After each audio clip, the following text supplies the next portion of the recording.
Hey, howdy. Hello. Everyone a pillow here. Do you like video games? I like video games. And recently, I did a segment on video games and why I think easy mode should be allowed in video games, but a kind Twitter mutual person who inhabits the same political spaces as you and me has disagreed with that take, and now we will have a battle of the ages over whether or not easy mode should exist in video games while I play Splatoon 3. So, we have our guest here. Please introduce yourself, any social medias you want to plug. Yes. Hello, bonjour, hi. My name is JerQCote. I'm go by the handle JerQCote. I am a how could I say this? I'm doing my first stream today, so I'm not quite really a streamer.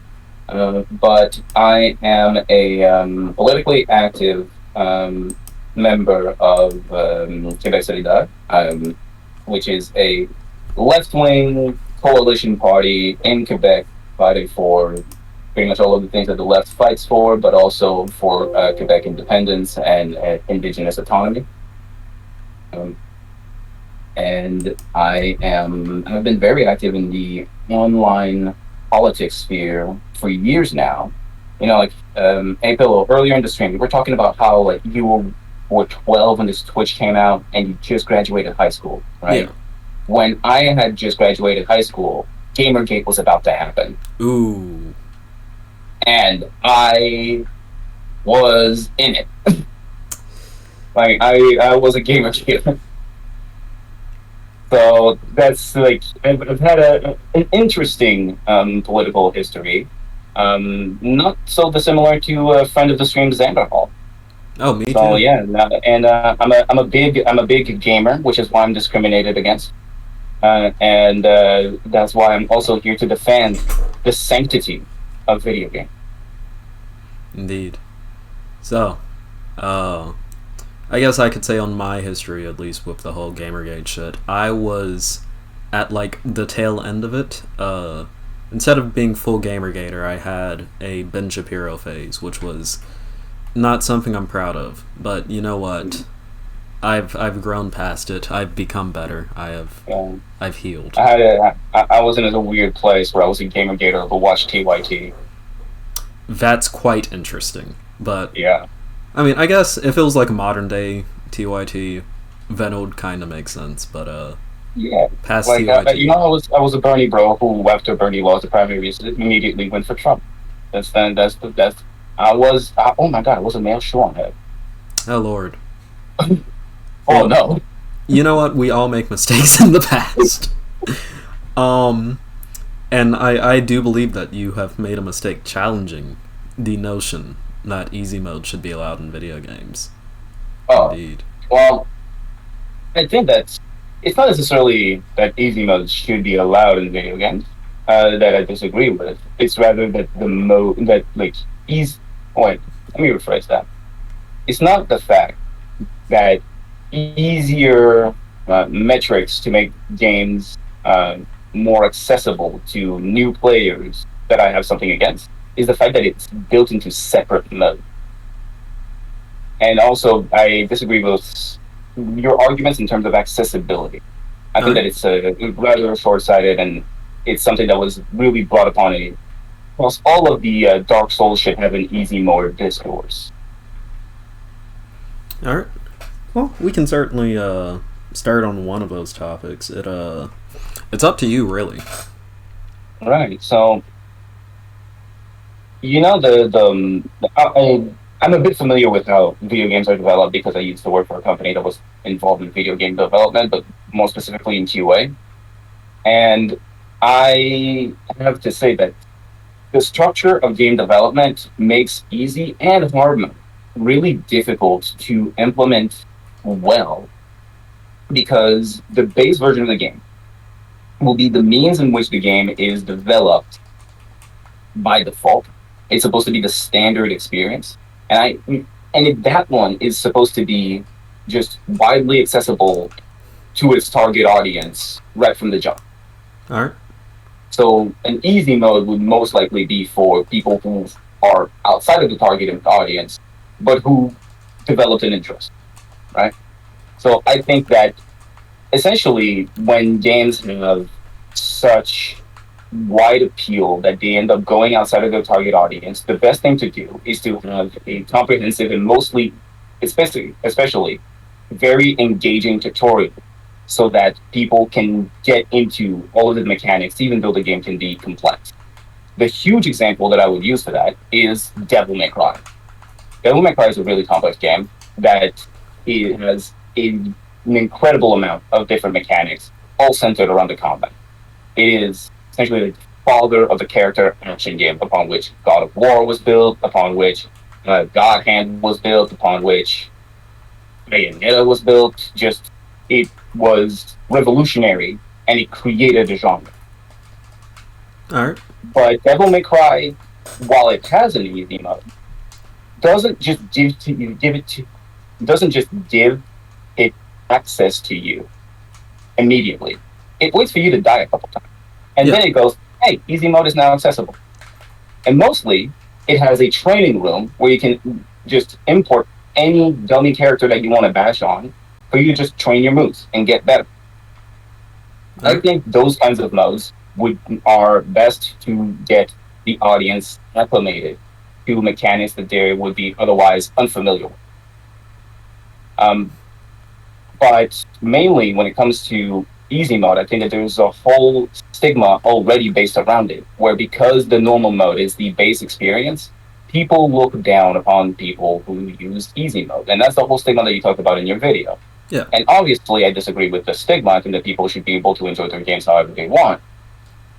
But the stigma has also been internalized by a lot of people. And Yeah. so this very simple fact that easy mode has been separated from the default experience makes it so that people will be reticent to use it in the first place. All right. So. And, Oh. and that's why I also think that different, let's say, more dynamic difficulty modes, like in Resident Evil 4, probably better.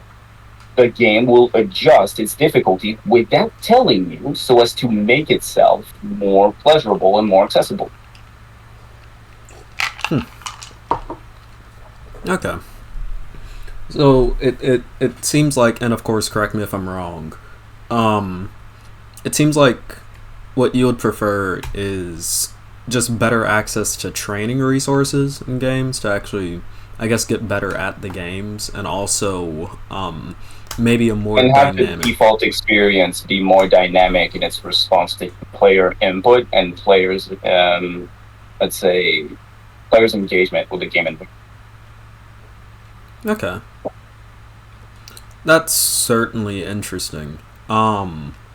I would say, I mean, I generally agree with the idea that more games should have training arenas with, with like the game mechanics. I would generally agree with that. Because having training arenas with the game's mechanics would I mean, honestly, I think it would be better to get people into the game's mechanics. Because, like, I've played video games before where they will introduce something, and then you have, like, maybe one level where you can kind of test it out and use it, and, like, they force you to train with it. And then, like, past that, you don't get to do anything involving actually training with it, which is disappointing because it encourages you to not use it as much as an ability. So I would agree with that. I guess I would say my issue with the idea of a reactive system when it comes to video game difficulty in the, say you die too much with an enemy, then the game adjusts that enemy's difficulty level in order to better suit your playstyle, would be how that tweak would actually go through and how that would feel for, someone actually playing the game. How would that reactive difficulty feel versus just having a slider? So if a lot of the times that reactive difficulty is very subtle. It can I use the example of Resident Evil. Of Resident Evil 4, it can be more resources across the map so that you have more tools at your disposal to help defeat your enemies. It can also be simply making the enemies ever so slightly easier to kill. Like, let's say they take one fewer bullet to die. It can be simply a lower amount of enemies. It can be that some more difficult enemies are replaced with more standard ones. So those are very subtle ways that games can use to just modulate their difficulty in response to player input and player results. All right. That is definitely an interesting way to go about it. I would like to see something like that in more video games. I do think. And I mean, that's been done since 2003. I believe that's when Resident Evil 4 came out, around there, early 2000s. I know. Yeah. I guess my only thing to that would be, at least in terms of like sliders and that, like in that direction would be, you know, I don't think you could realistically apply that to, which I'm not saying that you think that, you know, you can apply it to every kind of video game, but I don't think that should be like the only solution to this thing. I do think, no, not necessarily. You can also look at RPGs where instead of just let's say a game that I have a lot of issues with, Assassin's Creed Valhalla. oh yeah, It has, yes, it does have a difficulty slider, but it also has different sliders in which you can really customize the difficulty. I'm just like, okay, well, stealth. How easy is it going to be to detect you? What's going to be the enemy specific difficulty? Do you want to have the little mini game that renders the assassination a one hit kill? Do you not want to have that, or do you not want to have the one hit kill option, or do you want every assassination to be a one hit kill? Those Yeah. are other modulations of difficulty that are not difficulty modes, but that allow you to really custom. yeah, which could definitely work. Especially comparatively to like other video games when it comes to difficulty. With like, I'll use Fallout 3 as an example. I've been watching a lot of H Bomber Guy videos recently, especially his more critical ones, because I'm doing a video essay currently on Infamous Second Son, and Good game, disappointing, but good. I I agree with the disappointing portion. I'm hoping it's First gonna Light was be. better. Pardon? First Light was better. The I standalone DLC. I agree. It I was just agree. more focused. The story focus in First Light was better. I agree. That's actually something that I'm gonna Gameplay say. too. Gameplay, yeah, gameplay, story focus. Seattle as an environment was better in First Light. Because in Infamous Second Son, you kind of spent most of the time on the rooftops just because like you didn't want to be harassed by the DUP, so you didn't really get to enjoy the environment. Versus like First Light, where that wasn't an issue and you actually got to chill out on rooftops and shit and like the Yeah, ground. I also think that Infamous Second Son, I mean, it's part of the story, so they kind of had to do it. But even then, they could have changed the story. I think it should have committed to one type of power I and just develop the mechanics of one type, so as to make it feel as cool as possible.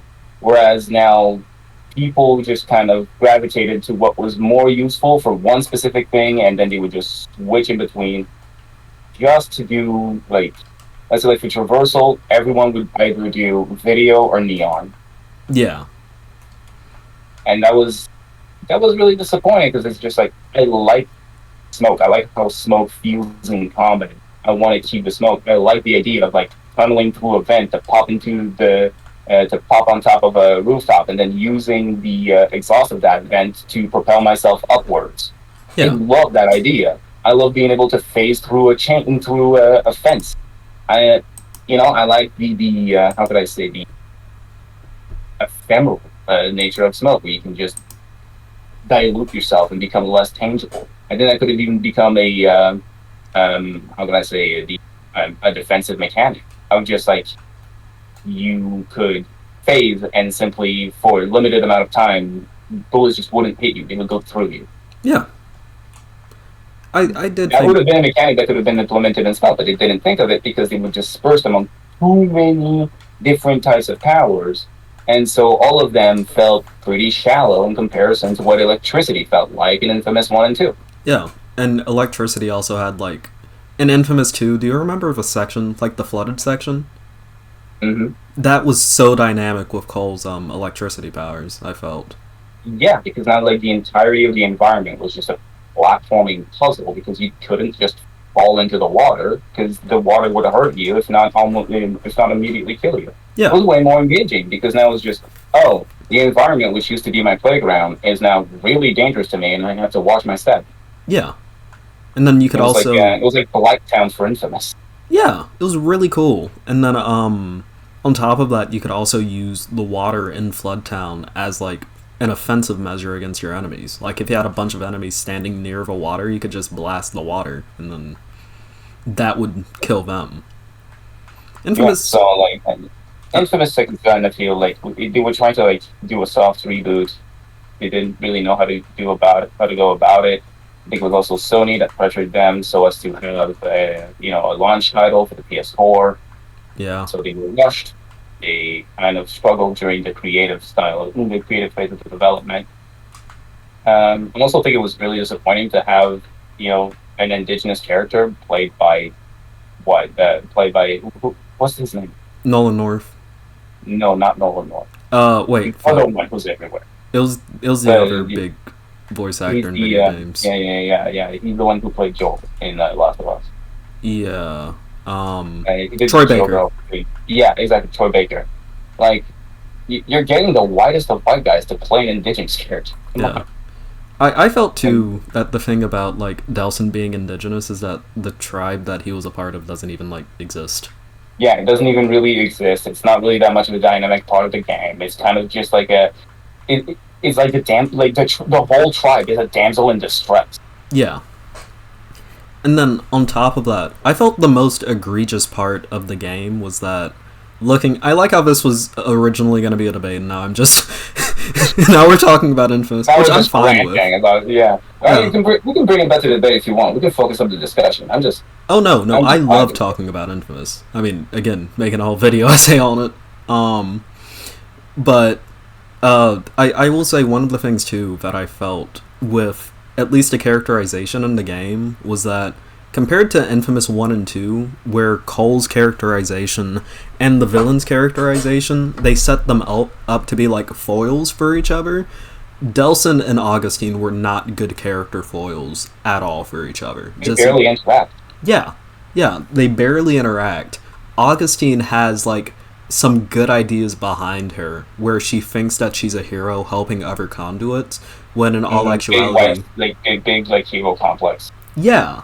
And I feel like that was something that they should have explored in Delson. In like a good karma run, Delson is actually a hero, and in an evil karma run, he's someone with a hero complex. I feel like that would have been a very interesting thing for them to do. Meanwhile, in like the actual, well, that's kind of what they did in the evil one, where like Delson goes about saving his tribe in really evil ways, and then he comes back, and the tribe is just like, we'd rather fucking yeah, and I feel like it in Infamous Second Son, especially the evil run, which is what was the most disappointing part of it, because like Evil Cole was an interesting character. He wasn't just like let's murder everything. His evilness was based in like almost selfishness. The reason why he was evil is that he chose to use his powers to benefit himself instead of helping others, which is what made him evil. Yeah, so the same thing was very similar to Cole, right? Like at the beginning of Infamous 2, you're entering New Marais, and you have to go through kind of a shanty town, but then if you can overload a power generator and cause an explosion that would get rid of a bunch of enemies for you and keep you safe, but in return it would like kill or injure a bunch of civilians, and you just get the opportunity of just like, hey, war crime. Yeah. It's the whole point is just like, I need to protect myself. The militia's out to get me. Yeah. And that ultimately, like that theme of the selfishness versus selflessness with the powers, that does ultimately key into like also the final decision that you make in like Cole's story arc over whether or not to sacrifice yourself and other conduits or to like become the beast and kill a bunch of humans in order to protect yourself and your life. Or rather to protect just conduits as well as yourself, right? Like like becoming the beast to convert the entire Earth into conduits is essentially trying to turn the Earth into a conduit ethnostate. Yeah. And it's believable because they actually give Cole like time to develop as a character in the good and evil runs. Whereas do you die Professor X, or do you or do you live long enough to become Magneto? Yeah, and that was really cool. Versus like the final decision in Infamous Second Son, I can make like good arguments as to why you should kill Augustine. Like I can make Yeah, arguments from a morally correct position as to why Augustine should be killed, or at least absolutely. morally correct in The my idea is we morality. get arrested in the first place, considering her place of position, considering her position of the government, is hilarious. Yeah, yeah. Like it's really interesting looking at, because I don't know. I felt that Infamous 1 and 2 were some of the best writing to come out of the PS2, PS3 AAA era of games. Like out of the bigger name kind of, I guess you could say, shoot 'em up games, because Infamous, at least playstyle wise, Yeah, is definitely one of those games. I felt like Infamous and Infamous 2 had the best written stories of those. And Sucker Punch, generally as a studio, are able to churn out like really interesting stories in almost every one of their games, including like the Sly Cooper Constitution is games. amazing. Yeah, Yeah. and but yeah. Anyway, so to bring it back on subject, Hmm. one of the arguments that you brought into your argument was that easy mode was important for accessibility in terms of disability. Yeah. And I take issue with that specifically because if we use easy mode as the method to increase accessibility in terms of disabled people, then we take a lot less attention from from like accessibility. And I think that the gaming industry specifically has been doing a lot of good work in terms of increasing those options and in terms of popularizing them. And people have been appreciating them. Even people who aren't disabled have Yeah. been appreciating a lot of them. And so I think that it's good to actually promote more of this and to also um, favor different development methods that can help implement disability options or accessibility options within lower budget games. Yeah. Because I'm a big fan of indie games, of small studios with ambitions trying to become big things. That's why I appreciate The Witcher One, even though on the mechanic level it's kind of a piece of shit. Um, but it's just the smaller studios who are struggling and who are still learning how to develop games will have difficulties implementing this and making their games accessible. Because I think it's important that the industry is very easy for smaller studios to enter into and to become fruitful with it. Yeah. Which I would definitely say, I do generally agree with. Like, I definitely think the biggest thing that comes to mind in terms of, like, accessibility options explicitly for, like, certain disabilities would be The Last of Us 2. Had some pretty good accessibility from what I remember. Yeah, Um, I remember the Spider-Man game by Insomniac also had some good ones. Miles Morales had even some good ones, yeah. Which and I love. it's becoming more and more popular, especially like in AAA games. But I think that it needs to be popularized enough and become easy enough to implement also that we can see it a lot more double A or even single A. Yeah. Which I mean, I'm all for. I guess my most. Hmm. I guess the thing to that would be, at least in terms of like advocating for easy mode from an accessibility perspective, would be, which I mean, you pretty much blew me out on that point with the we should encourage developers, like even smaller developers, to be better when it comes to giving accessibility options in games. My Yeah, main not argument, even not even just like encourage, but also what can I enforce, say? Like no, not enforce, encourage. Like to encourage through facilitation. yeah, Like like having people come together to create open source resources that can help developers implement those kinds of options within their games. yeah.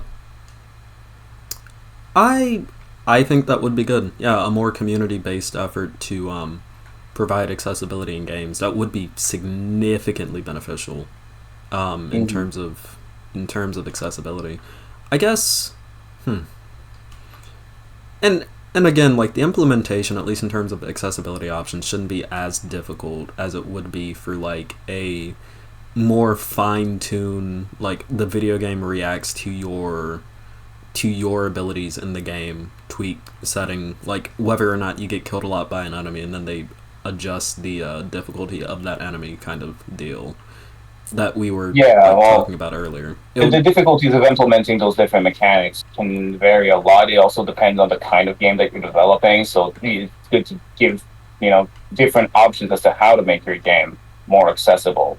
I think that the easy mode, it seems to be like the something that's brought upon a lot by game journalists who want kind of like a one size fits all solution, and that's the thing that I kind of oppose. That there is no one size fits all solution.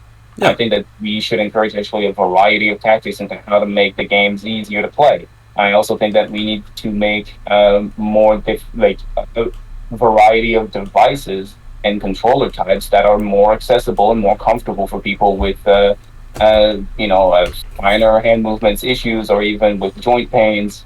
I suffer from a lot of joint pain from wear and tear in in my hips and in my ankles. But I also have struggled with finer movement with my finer movements, especially in my hands, because I was forced into becoming left-handed as a baby. And I also have a deformed thumb, but that's not as relevant. Yeah.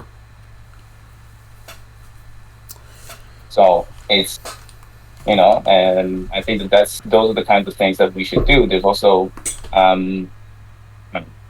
was this one thing also, David, in Devil May Cry, there's this turbo mode where the whole game will start running at 1.25 times speed. And the whole game just runs faster and therefore reacts way better reaction time to do all of the same things. That's a thing that people do, rather like crazy people do, to help them just get more enjoyment out of a more difficult game. But I believe it was in Jedi Survivor, right? The more recent Star Wars game. There was a slow mode where you would slow the game down for people who have issues with speed or with timing. And so, I think that it's better to just have more precise options, and therefore making the individual options a bit easier to implement, rather than the whole easy mode in which you have to change a bunch of different metrics all at once and let the player modulate themselves. Okay. Because also, by removing the word easy and by rather focusing on accessibility, you also remove a bunch of the stigma that you took issue with in the video. Yeah. Because instead of it being people saying, "Oh, you shouldn't be playing easy mode," like filthy casual, it would be. Or there's even the internalized of man, am I not good enough for this game? Why do I need to play easy? Yeah. Okay. Yeah. Okay. That makes sense. I guess my only argument in favor of easy mode that you haven't blown through on would be the aspect. I guess the aspect that I mostly focused on, which is, I got into video games when I was more so a little kid. Yeah. At what age did you start playing GTA? I started playing GTA when I was it was GTA 4. I think I started playing it at 3 or 4, and all I will do is drive around in the game. Parents on stream. Okay, I need to yell at them. I wasn't doing anything. I was watched, and I only played it just so I could. You were the one who was answering all of Roman's calls to go bowling. I answered a couple of them. They were fun. Hey, Nico, let's go bowling. How it is. But only a 4-year-old playing GTA. Meanwhile, I was 12. I was 12, skipping school just to play Wii Sports. Wii Sports is a good game. It is. And the bowling in that game is amazing. Roman should hear about it. Yeah. I was definitely, myself, I was more of a fan of what do you call it? Wii Sports Resort with the I really like the Oh biking yeah, mini game. I loved the fencing game in that one, The and the plane one uh-huh. also. Yeah, I love Wii Sports Resort. Yeah, I remember my dad bought me a Wii for my birthday when I became 12, Mhm. and he like I just played the shit out of Wii Sports Resorts, and because we had a GameCube before, and so with backwards compatibility, it was best for me to be able to just keep on playing my old games as well. And like I love that game. And I was big into also Naruto Ninja Council. Um, so that's I was huge into a bunch of those video games, and also Resident Evil 4 on the Wii. Mhm. Best versions of Resident Evil 4. The aiming in that game with the Wiimote is amazing. I also loved how the Wii just brought back flash games the old light shooter Dog Hunt, which is something that we can't really do as much anymore because of the different television technology that we use now. But with the Wii, they'll do it. Yeah. Uh, it was great. And then he was really pissed when, like a year later, I'd accumulated all of my birthday and Christmas money to buy myself an Xbox 360. Yeah. Because he was just like, man, I bought you a Wii. Now you're gonna get yourself another console. I'm never buying you a game for this console ever. And then he bought me Beatles Rock Band. Oh wow. I mean, Rock Band goes hard. It's also an Yeah. expensive game to get too because you have to get everything for it. Well, it all comes included, but yeah, it is a pretty expensive game. I think that's the one thing that the game actually made the most money on. It was the peripherals. Yeah. Which I mean, honestly, it's one of those But now we things have, and now we have people who can, beat Dark Souls using Donkey Kong Bunker. which is very funny. I love watching people do that. It's Yeah. fun. It's fun. Um, but yeah, what was I saying on the topic of? Oh yeah, the little kids. I guess my main thing about it would be when it gets down to accessibility, at least in terms of like little kids, because when you get into video games, even as a little kid, you're bound to like suck a little bit of shit at them. That's how it is. Yeah, Um, but then we also have to think about whether those games are actually made for kids, yeah, right? Like we have the SRB, and I have my issues with the SRB rating system. But at the end of the day, if the game is M for mature, then you can expect some more complex mechanics that are more catered towards teenagers and adults than for little kids. yeah. But even then, there are definitely like games for smaller kids that can be of the more difficult variety. Like one of the game series that I really liked as a kid was the Sly Cooper series. Sucker Punch, same developers as Infamous. And the thing about the Sly Cooper series is that like, yeah, they were games for little kids, and I never personally had difficulties in them. But it was one of those series where if like there were some levels that you could very easily get like stuck in, and if you didn't know how to get your way through it, then that might be an issue that easy mode could solve. Like say you were fighting one of the more difficult bosses like fucking Panda King or some shit. It was good to have like accessibility options. Not Yeah, accessibility options, but like the ability to switch to mhm. easy mode just to like beat that I love how you actually said accessibility. I see it as a victory already. Indeed. You did Yeah. win the accessibility portion, I will say that. Yeah, Um but for me, it's also like it's like they were good. Like back then, they were guides, but you had to buy them. Nowadays, you can just look up. Like, okay, how do I beat this enemy? How do I go about it? You can go on YouTube. You'll find tutorials. They'll go with it. They go with it with you, step by step. And so I think that the whole gaming community as a whole kind of found solutions for that. Of just like when people are like butting against the wall, here you go. We're giving you options. We're guiding you. We're helping you. And I don't know, maybe some game developers should like I don't know, create their own YouTube channels and create those little smaller guides by themselves, and then use the ad rating. Yeah, that could be fun. That could be fun. I would like to see that a lot more. Yeah, Developers but then talking all of the about game tutorial YouTubers would end up getting DMCA True, which would suck. immediately. They're already getting DMCA, man. It's rough being a gaming YouTuber out there. Oh But yeah, that would make it way harder for them too, because now they would actually be in competition with the studios that they're making content about. yeah. And then of course knowing studios, that is an immediate nuke, as you said. Yeah. But or even like there's so many games that you can link up to a website. Well, only that website could host the video. Yeah. Um, yeah, and I know that like also took a lot of issues with the difficulty modes and the like the new Assassin's Creed RPGs that I really like. Uh, like I yearn for the old school Assassin's Creed. Yeah. In the old school Assassin's Creed, you know what there was about them? No difficulty option.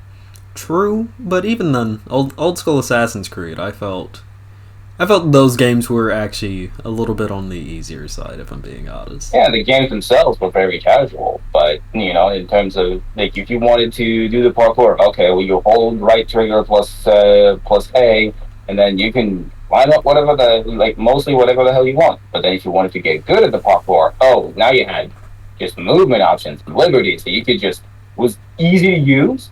But if you wanted to get any kind of proficiency at it, then you had to put in some effort. Yeah. Especially if you wanted to like drop down from a building as Ezio. You either had to look out for a Bay of Hell or for a civilian you could just dump on. Yeah. Yeah. Yeah, true. Yeah. And you started with Assassin's Creed Unity, huh? Pardon? You started with Assassin's Creed Unity. I actually started with the first Assassin's Creed when I was like a baby, like a little baby child. But then Again, bring your parents in. I just liked running around the areas. And look, Assassin's Creed, even then, Assassin's Creed Unity came out when I was 9 years old. So, Oh, jeez. You're yeah. so young. I mean, I loved Assassin's Creed Unity. Assassin's Creed Unity is what gave me a love for the revolutionary era in France. For me, it was just like Assassin's Creed Unity and Assassin's Creed Rogue just highlighted to me, like, it might be a weird term, but how colonized Ubisoft is, especially Ubisoft Montreal. Yeah. Because, like, listen, you are a Montreal studio or from a French company. You're making a game that takes place in Paris. The script is in English, the mocap is in English. All of the characters barely even have a French accent. In fact, they have a British accent. Yeah. Like, dude, it was sad. Are you really trying to cater to the Anglo market that hard? Yeah. And also, and then you have an Assassin's Creed Rogue, where like the only game in which the Templars are the good guys, is also the game in which the Templar are like us, like against the French. Yeah. That's weird.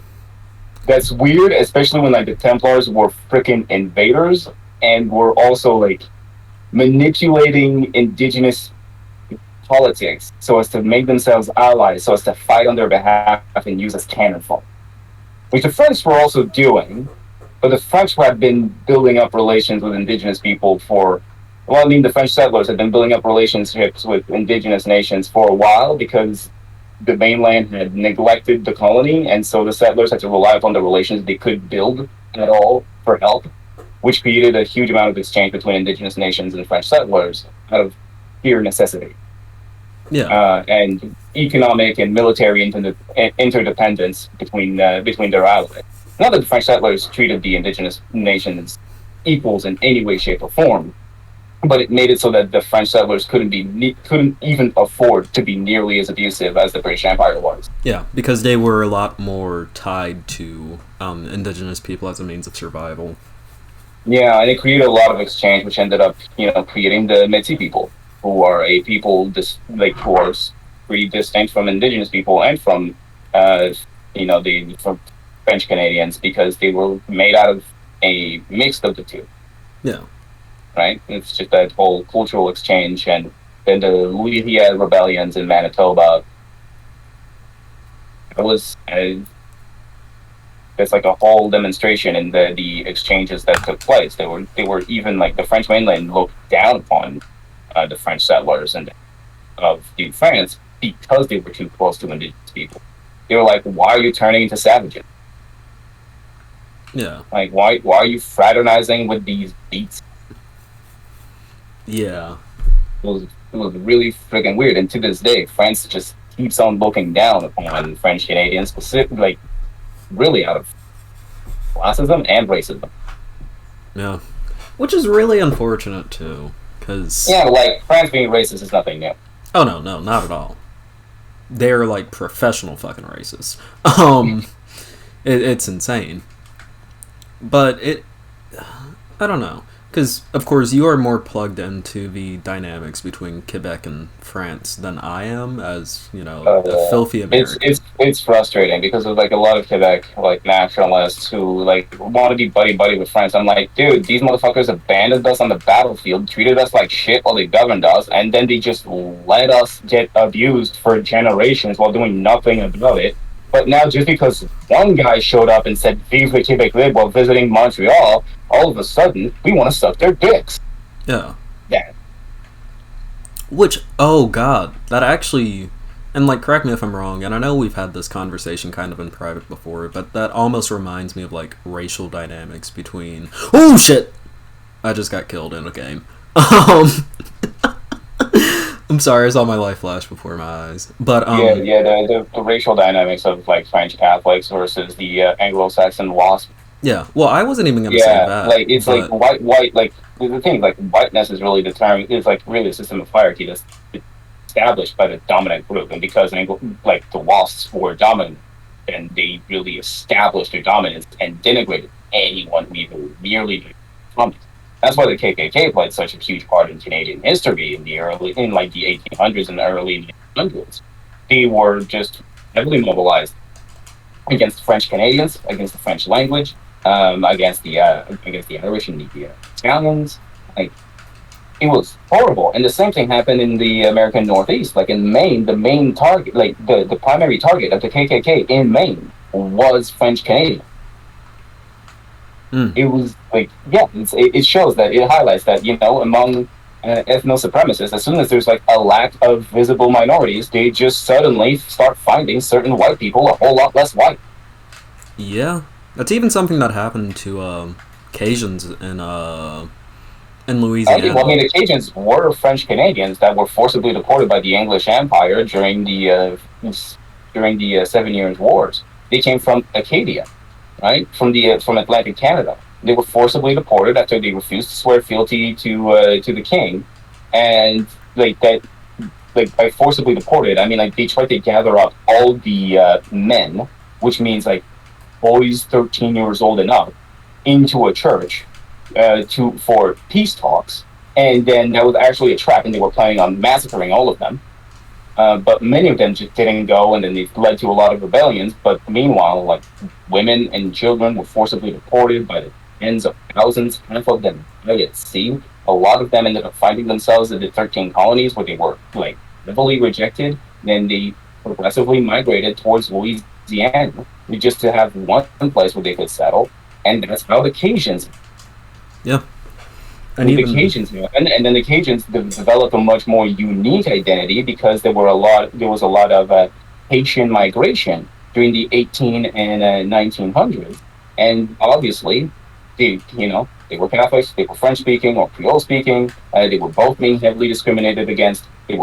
And they were forced into poverty where they had to share socioeconomic environments. They just formed camaraderie.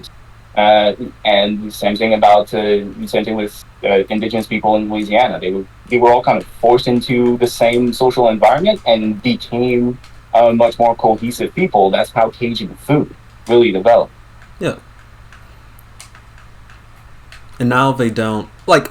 Uh, what I see a lot, at least in my area, I live in the South myself. Even then, when it does come to like Cajuns as a people, you see their food. You never really see Cajuns represented outside of like food, which is unfortunate because I think Yeah, as a group of people, very interesting and culturally rich to look at. You know, like Yeah, what I happens. actually saw little documentary on YouTube the other day that was talking about remaining francophones in Louisiana, the remaining Cajun. And a lot of them are still stuck within that dynamic where they're forced to live in isolation so as to not be just like submerged in the Anglo like hegemony, because now English is what's promoted as the cool thing. English is promoted as the default. And so like, the kids are just forced to like are introduced to Anglophone environment, and without having been into a Francophone environment first and actually developing an appreciation for their family's culture, then they'll lose it. Yeah. Like the whole generation will lose it. And it's after like generations of brutality that the Louisiana government implemented against Francophones, and against the Cajun people, in the entire United States. So many different states just banned the French language from education, would beat any French speaking or immigrant tongue speaking child at school. They would just get brutalized. They would be beaten up until they would either start speaking only in English or quit school. Yeah. And that's why so many Cajun people are like uneducated. That's why so many Cajun people are poor. That's why so many Cajun people were deprived of economic of like socioeconomic mobility. Is because they were denied space in the public sphere. They were denied civil rights that should be guaranteed to everyone. Yeah. Like what killed French in America? Systemic racism. That's what killed it. Yeah. And same thing happened all across Canada. You can look at Ontario, Regulation 17. Kids were only allowed to learn French for like 2 years of their entire school career. And if they spoke French within the school, they would be beaten. That also affected a lot of school districts in the west of Quebec that fell under Ontario jurisdiction because of their proximity to it. That ended up killing the French language in many towns. You can look at the Thornton Law in Manitoba that made it illegal to study French or study in French. So then a lot of Francophones, when they were going to school, they had to just smuggle in and hide their French textbooks. Hmm. In Alberta, Francophones were not allowed to even form their own school districts up until 1990. It wasn't up until 2018 that Ontario created its first Francophone university. We Francophones are just treated as if they don't exist in the rest of Canada. And a lot of it has to do with the hyper focus of Quebec as like the French place, because then it gives them just to go ahead to ignore Canadians and to ignore French Canadians everywhere else. Yeah. Meanwhile, also Quebec isn't helping French Canadians outside of Quebec. Actually, it's actively harming them because it's constantly about trying to protect province autonomy so as to be able to preserve its language within its own borders. So then, whenever French Canadians outside of Quebec ask help from the federal government, Quebec actually impedes them. Yeah. Because it's constantly scared of losing its own power, and it's just another highlight of how like the dynamic between Quebec and Canada are just foundationally a conflict between the two. Yeah.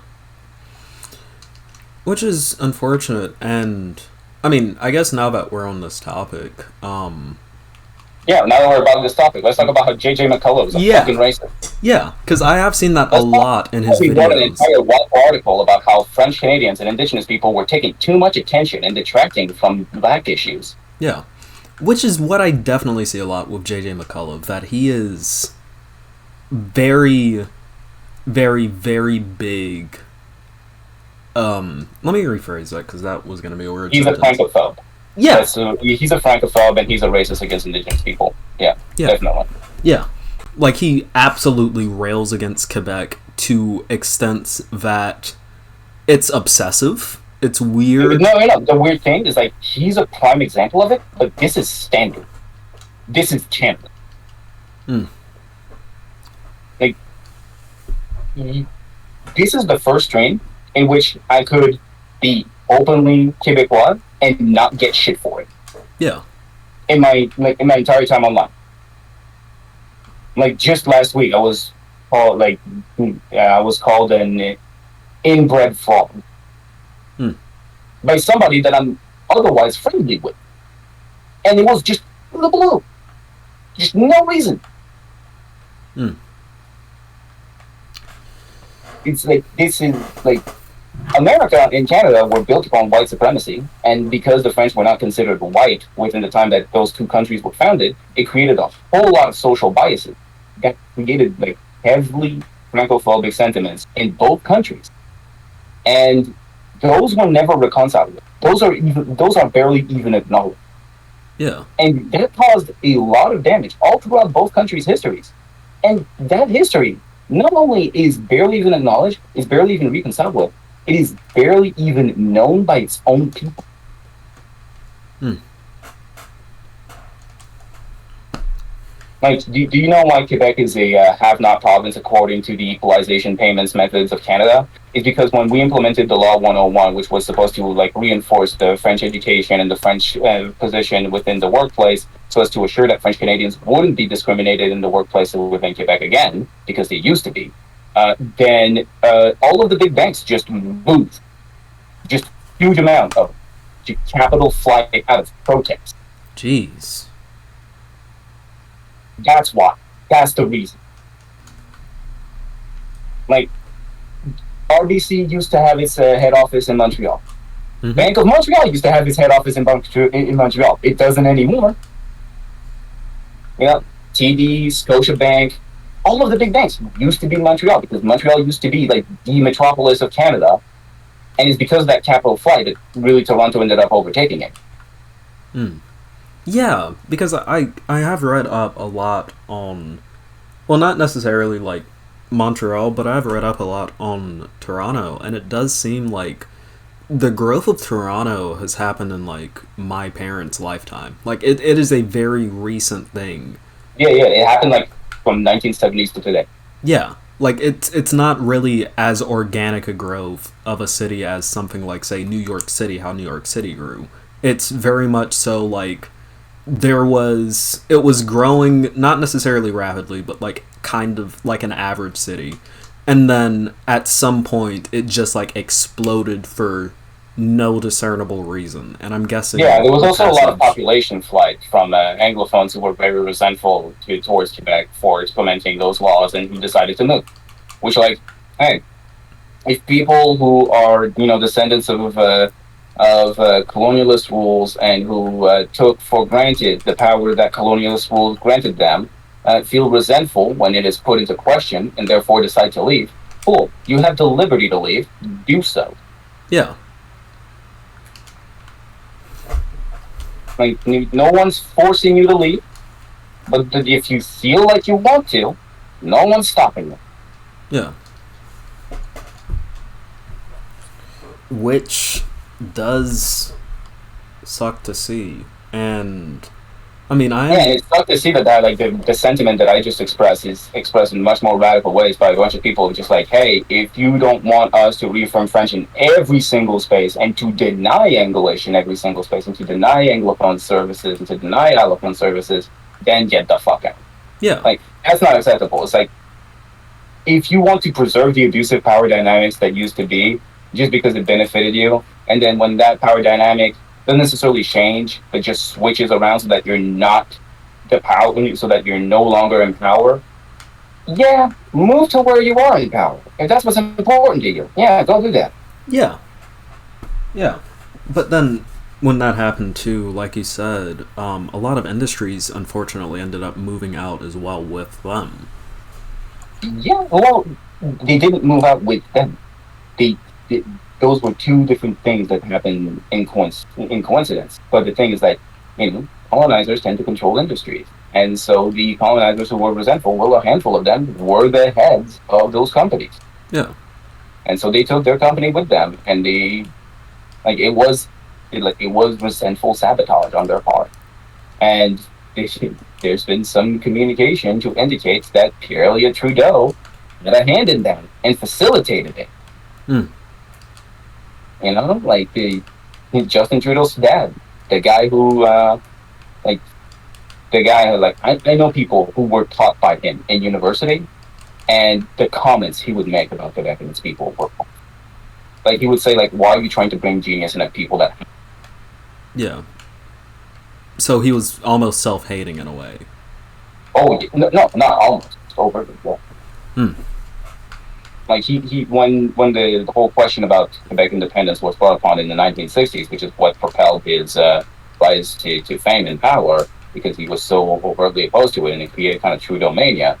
Uh, he just called the people who were even favorable to independence low people. Interesting. So he was. God, I'm trying to think of like an American, because like most of my audience is American. I'm trying to think of like an American It's like, and analog it's to like that. it's just a really weird situation, because like Quebecois, yeah, also originate from colonial settlers, and it's just weird because it's just like it created this hierarchy where like French Canadians are treated, are like marginalized and treated as second class, and then Indigenous. Then there's also visible minorities that are oftentimes even lower than that, and then there's Indigenous people who are just like freaking fourth class. Like it is like the hierarchy is way more defined than just first and second. Yeah. And when I say second class, like I'm not even talking in Quebec. I'm talking outside Quebec, because within Quebec it's an entirely different dynamic. Yeah. That is interesting. I keep fucking saying that. I need to come up with more words. But that is definitely a very dynamic. Um, that's very dynamic in terms of politics in Quebec and Canada in general, especially compared to the U.S. as a country where, you know, what we have. We have. I mean, our racial politics in the U.S. are complicated, but they're definitely far less complicated. There's less variables because Yeah. the white people who were not seen as white back then assimilated into whiteness, and that's the weird thing. It's like they were not accepted into whiteness; they assimilated. Yeah. That's the thing that needs to be highlighted. Is like these people were different, right? They were seen as different. They were treated as different. They were treated as less than, and it's only because they started to look like, act like, talk like, and essentially in all of the ways that mattered most socially, be like the powers that be, that then they were tolerated. Yeah. Like they were not just accepted. Yeah. Meanwhile, in Canada, you have a situation where a group of We have a people who situation were in which French mostly white. Canadians Yeah. refused assimilation, and because they refused assimilation, akin to their akin to their situation to negritude is a Mm-hmm. concept from a French literary movement of the early 20th century that described essentially like the black experience as a colonized people of just being treated as if you are less than human, you are a commodity, you are you are foundationally and essentially incapable of determining your own future and controlling your own life, and that is why the world needs to control you and you can't control it. Yeah. And you're also incapable of creating your own culture, you're incapable of creation itself. Yeah. And a lot of French Canadians and a lot of Cajun people, especially in Louisiana, read those texts and resonated with them and kind of claimed the term. And that to me is extremely problematic because it kind of it just brushes over the racial dynamics that were very real around black people in their same area, right? Like as French Canadians, we can have like legitimate grievances. They're not on the same level as black people, not even close. Hmm. But just the treatment of like being treated as less than human. That is like being treated as less than human and standing up against it. That is negritude. That is negritude. It's essentially like the term for blackness. Yeah. And so a lot of French Canadians claimed it and appropriated it. Even some Marxist theorists from Quebec did that. The most famous of which is Pierre Valliat, Hmm. who was part of the FLQ. For those who don't know, the FLQ was a militant group of Quebec socialists who, inspired by Cuba, wanted to create a violent revolution in Quebec to create an independent and socialist Quebec. And so for years, they financed their endeavors through bank robberies, through crime, and they also, at some point, started engaging in kidnapping. What happened is they kidnapped the British Trade Commissioner in Oh Lord. 1970. Well, a specific branch of it. They were not a very formalized group. Yeah, a branch of it kidnapped the British Trade Commissioner and held him hostage. And essentially, at some point, negotiated its release in exchange for asylum in Cuba. Hmm. Uh, Others, another branch, kidnapped the Minister of Labor and Vice Premier of Quebec, Oh wow. and and and then the at the request of the provincial government, at the request of the state, and the federal government ended up enacting the War Measures Act, which was the only time when it was ever enacted at a time of peace. And the next day, tanks roll down in the streets. Civilians get arrested because they have their civil rights and liberties suspended. Like the book that Pierre Valliere wrote, White N-Words of America, was illegal, and anyone who owned it was considered suspicious and was arrested. They were poets who were arrested because they were favorable of Quebec independence. Their children were also arrested because they were in the presence of the book. Wow. And like hundreds of civilians had their liberties suspended. They were arrested by the military, and they were brutalized by the military. And then to this day, you go into the street of Montreal, you can see some pro FLQ tag. To this day. So like it's Pierre Valliere was in prison when he wrote his book. He was a political prisoner and federal prison in New York. He started writing it as an autobiographical biographical manifesto after a month-long hunger strike. Wow. And he would just write on loose paper whenever he could, never having even a table to write on, so he would just press up against the wall. And then the only English words he would ever write would be letters to my lawyer. Because since he was in a New York prison, his jailers couldn't read French, didn't know what he was writing. Yeah. And so, letters to his lawyers, they mailed it to his lawyers, and then his lawyers put those pages together, made the book.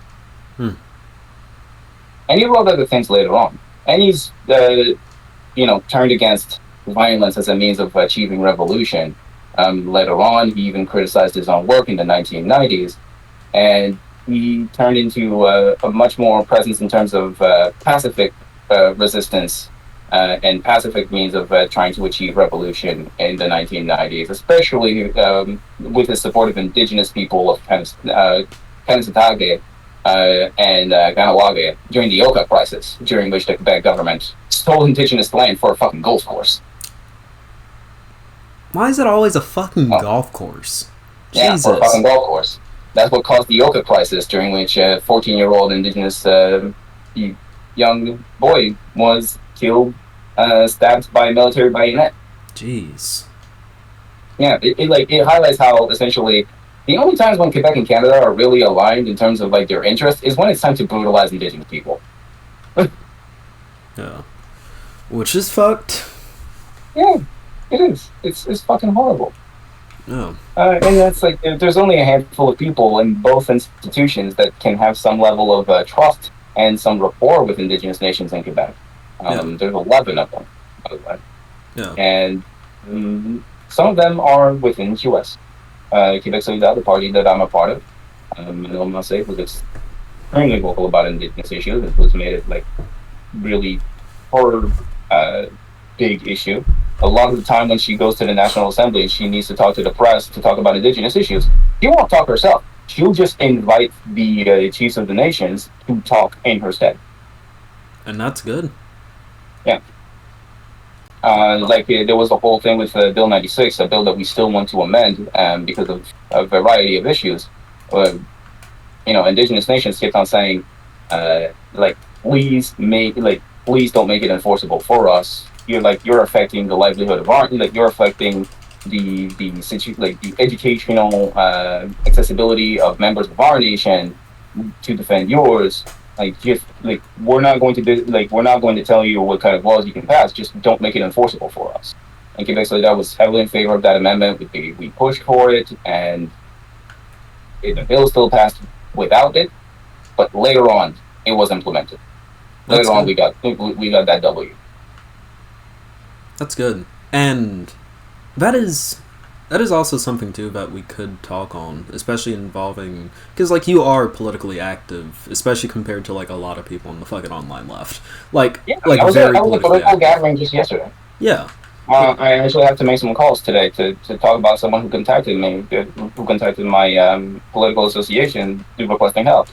yeah, and I think it would be good to talk about even if briefly how um I guess which your perspective is going to be different. You are in Canada, and the political situation in Canada is definitely. There are rhymes with the U.S. just due to, like proximity, but like at the same Yeah, time, there's like still a the difference. omnipresence of American media makes it so that whatever shows up on your news shows up on everyone's news. Yeah, which is again like we were talking about JJ McCullough earlier, and I would like to go back to him after I've asked this.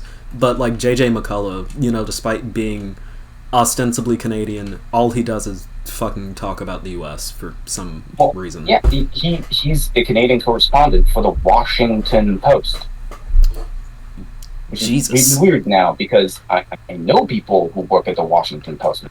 Like I know journalists who work for the Washington Post and who now live in Washington, and like, man, they hate him I don't because blame the them. people that I know who work for the Washington Post, like, they're Quebecois, like they're from Quebec, and even though they're like, even though they're Anglophone, they come from Anglophone families from Quebec. Like, man, they fucking hate him.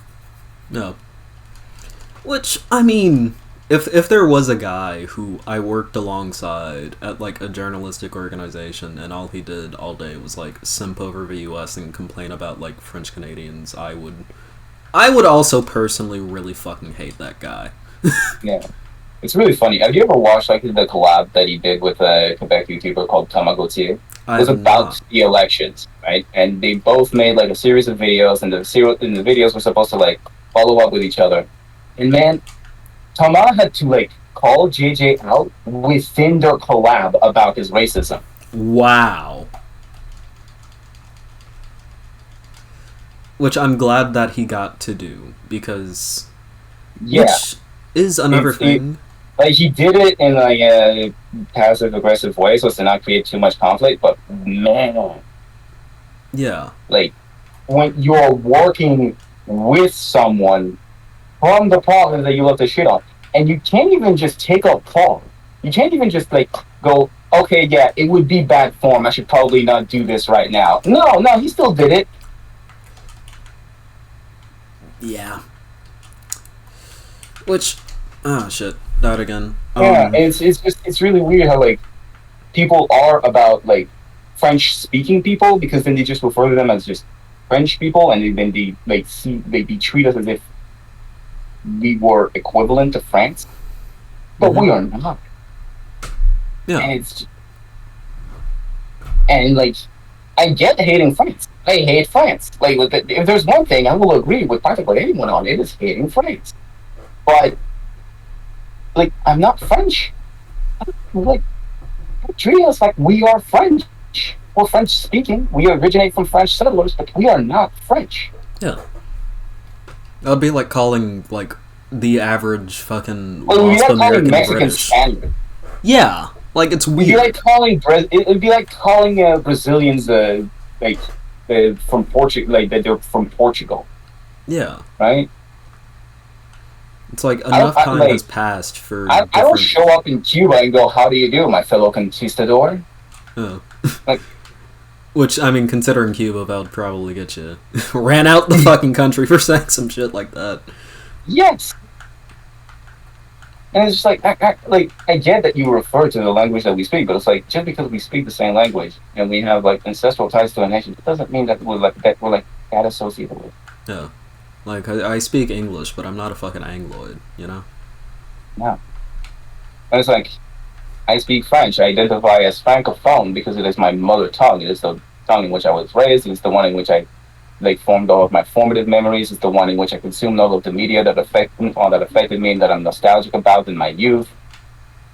Like I formed a lot of memories within that language, and that makes that language extremely valuable to me, and especially because it's the language with which I communicate with my family, grandparents, and like without it, I would lose a huge amount of my family history. Yeah. I'm not gonna just refuse English because of it, or I'm not gonna like deny people the right to text their own language to because they care about it for the exact same reasons that I care about mine. Yeah. Yeah. And I will definitely say, at least, kind of going back to the topic of JJ McCullough, one thing that I do see, especially, as someone who is an American, and who has interacted with people who watch JJ McCullough, he's a fairly big YouTuber. The racism that JJ McCullough does expel against, like, French Canadians and Francophones in Canada isn't largely seen by Americans as being like a racial bias due to the fact that our racial dynamics are a lot Even less. within Canada, it isn't seen as such. Like Canada doesn't have that.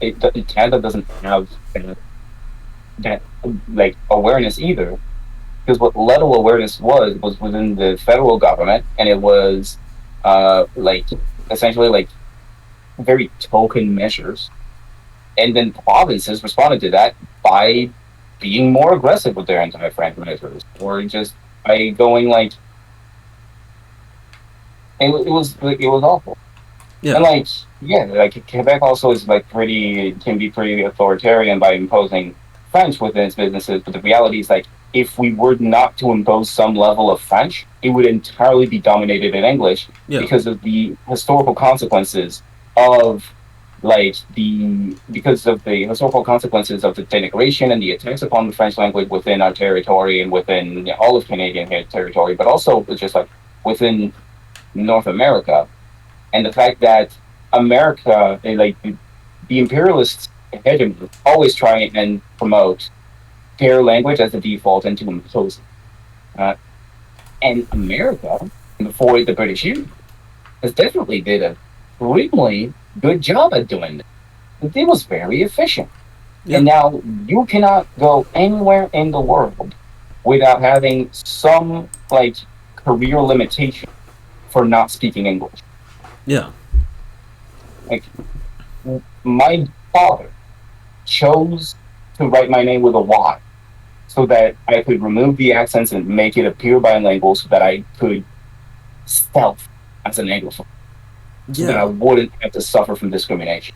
It was also why it was so important for him that I learn English. Which is really unfortunate, as looking at it, like, even in the modern day, that level of cultural discrimination that still occurs, that's something that's so foreign to people who, haven't had to live through it. Whether it be an American like me or even like an English-speaking Canadian who doesn't, really engage with the politics surrounding Quebec a lot and French Canadians a lot. Yeah, and that's oh, go ahead.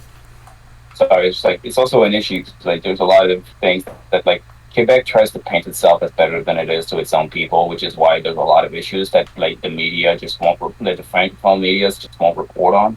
And there was a black man in Laval that was racially profiled by the police, and he was a part of the military, and the military sided with the police over their own fucking soldier. Jeez. Yeah, and like what I see is like, okay, so the Montreal Gazette is reporting on it. I see CTV Montreal is reporting on it. I see Global News Montreal is reporting on it. Nothing on the Francophone side. People just aren't talking about it. And that's why so many like Quebec Francophones don't acknowledge systemic racism, is because our own mediatic institutions are keeping us in the dark about it. Yeah. Instead of like openly speaking about it, which is what they should be doing. Yeah. And then I'm assuming too, which like I don't know how like media censorship laws work in Canada, because I live in the land of the free, home of the brave. There isn't much. There isn't Really much? isn't much. Okay. Not like anything that can, like, anything that would usually be published in America can also be published here. Matter of fact, a lot of our like opinion pieces are like talking about shit that's happening in America, and then following up with prescriptions that what we should do today here instead. And it's like, bro, what you just described isn't happening here. Why do you care? Yeah. Like you're saying like that we should take action within our own borders as a reaction to something that's not within our own borders. What are you doing? Yeah. So it almost seems like, damn. Okay, I was gonna say, like, is there maybe something involving like Canadian laws on like a federal level that may inhibit that? But it seems more like to me that what's happening is that there is too much of a crossover between American and like Canadian media in a way that There's negatively. too much of a crossover Hmm? from American to every other form of, like, this isn't a Yeah. Canadian thing. Like a lot of a lot of cultures all around the world are like struggling to have their medias valued and consumed by their own people just because of the overabundance and super dominance of American media. Which, by the way, I'm sorry, but so much of American media fucking sucks. Oh yeah, our media fucking sucks. The only thing that we are decent at is like animation. Outside of that, just avoid it.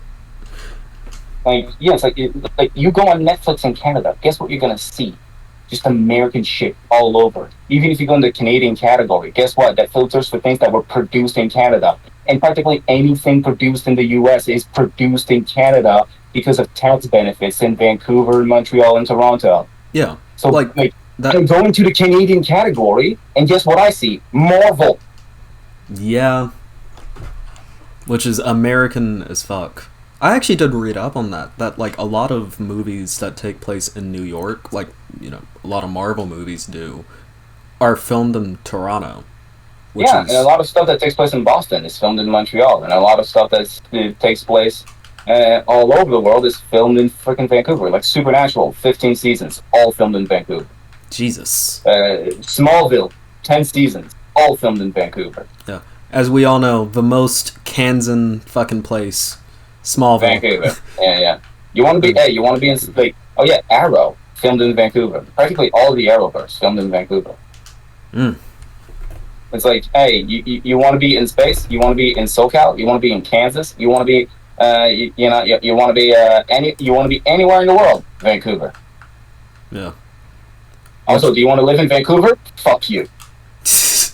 You can't afford rent. Fuck you. Unless you're JJ McCullough and you talk about America constantly. Yeah, or unless you're like Pat Stairs at and you can just buy a house. Yeah. Jesus.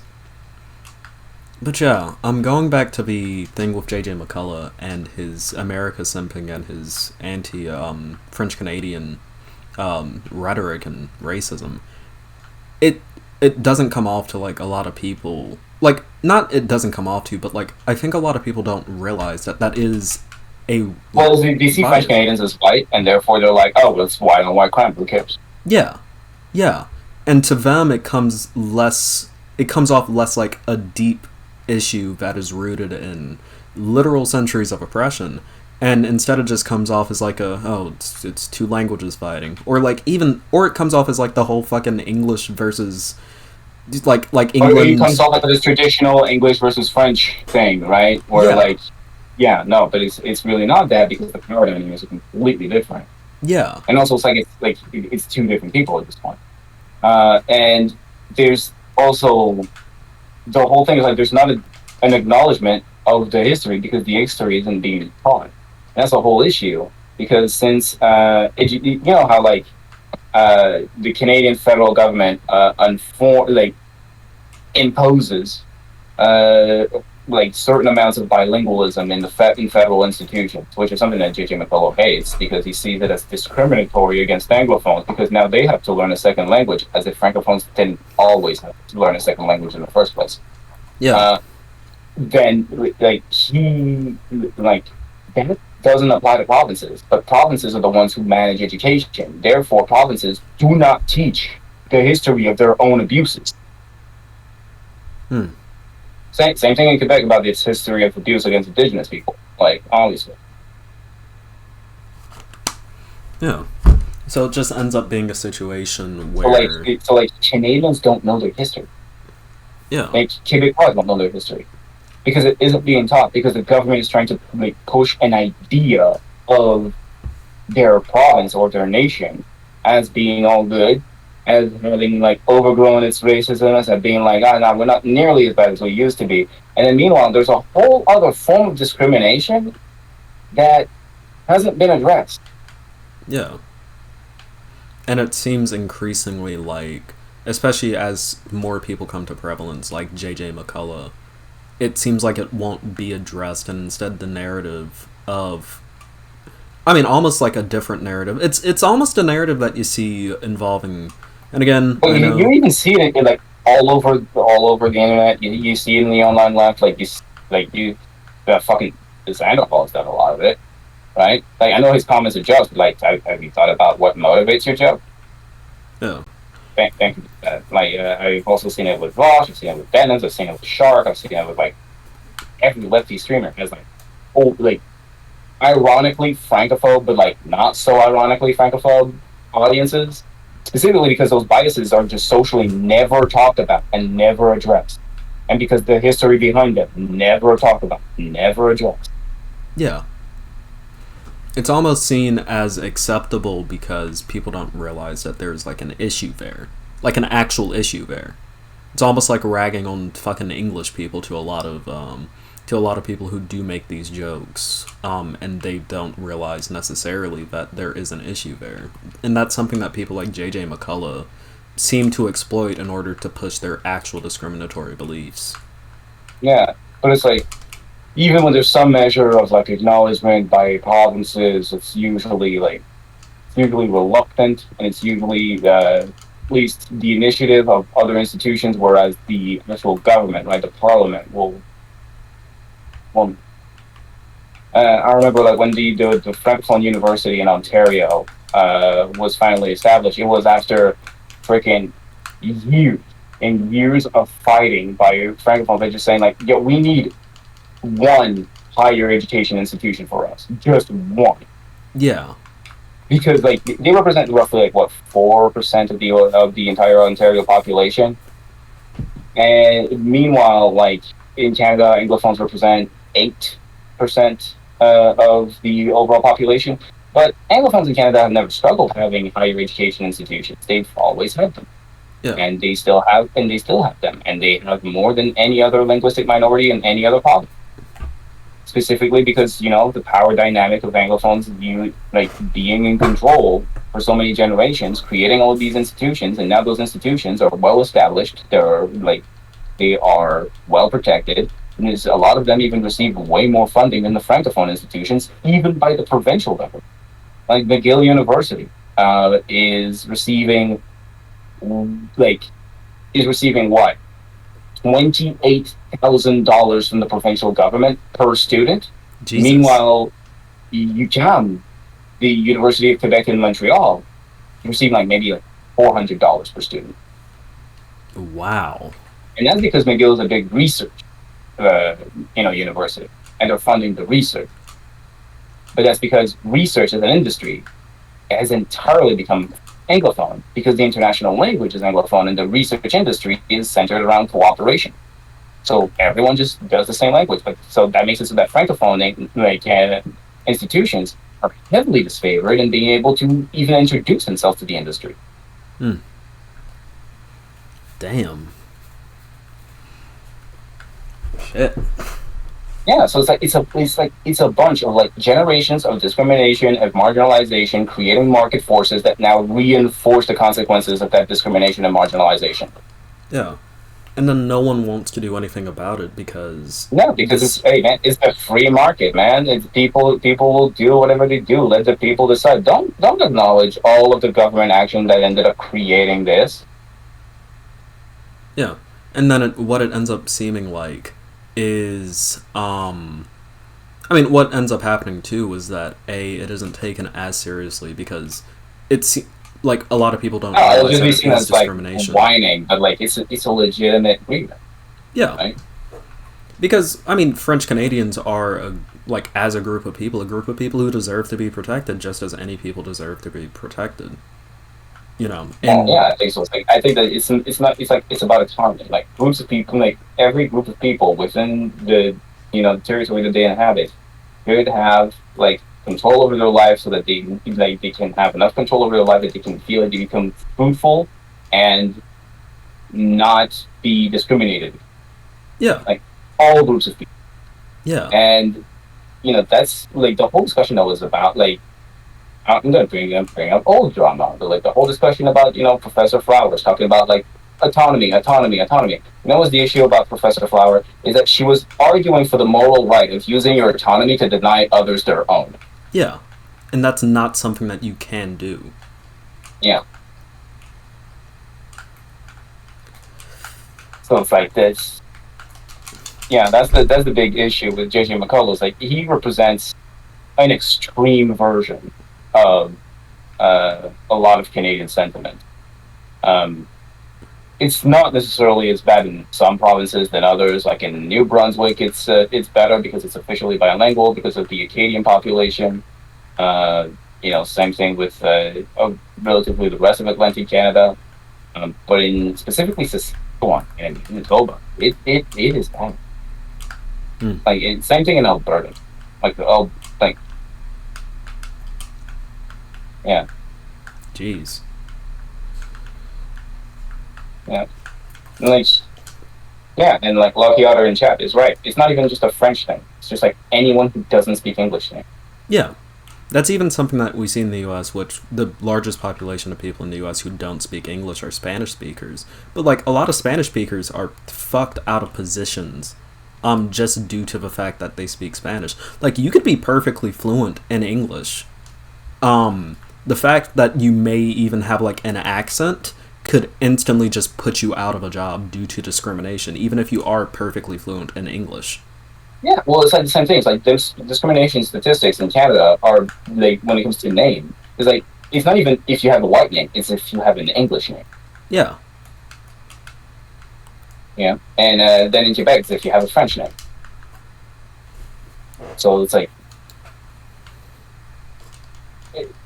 it really like it's so frustrating to me when I look at Quebec, just like developing this national trauma over the marginalization of our people, and then learning from it by essentially being on the receiving end of that abusive system.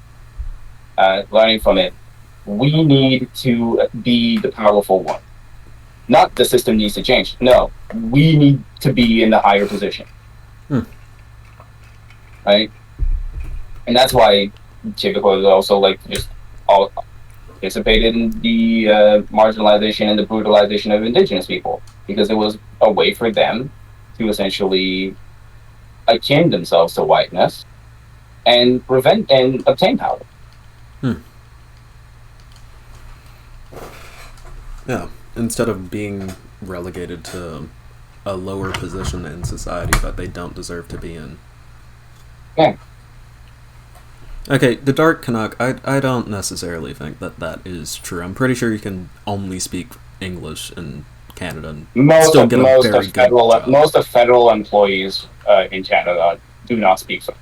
Yeah. Like, there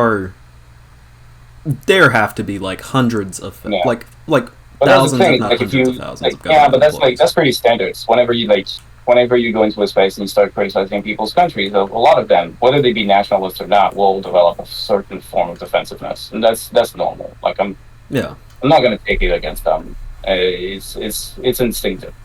Like I have the same thing when people attack Quebec, and it's just like. And meanwhile, I'm here criticizing Quebec just as much as Canada because I'm also I acknowledge the abuses that we do to Indigenous people, and I realize that we have learned some of the worst lessons from the abuse that we've suffered.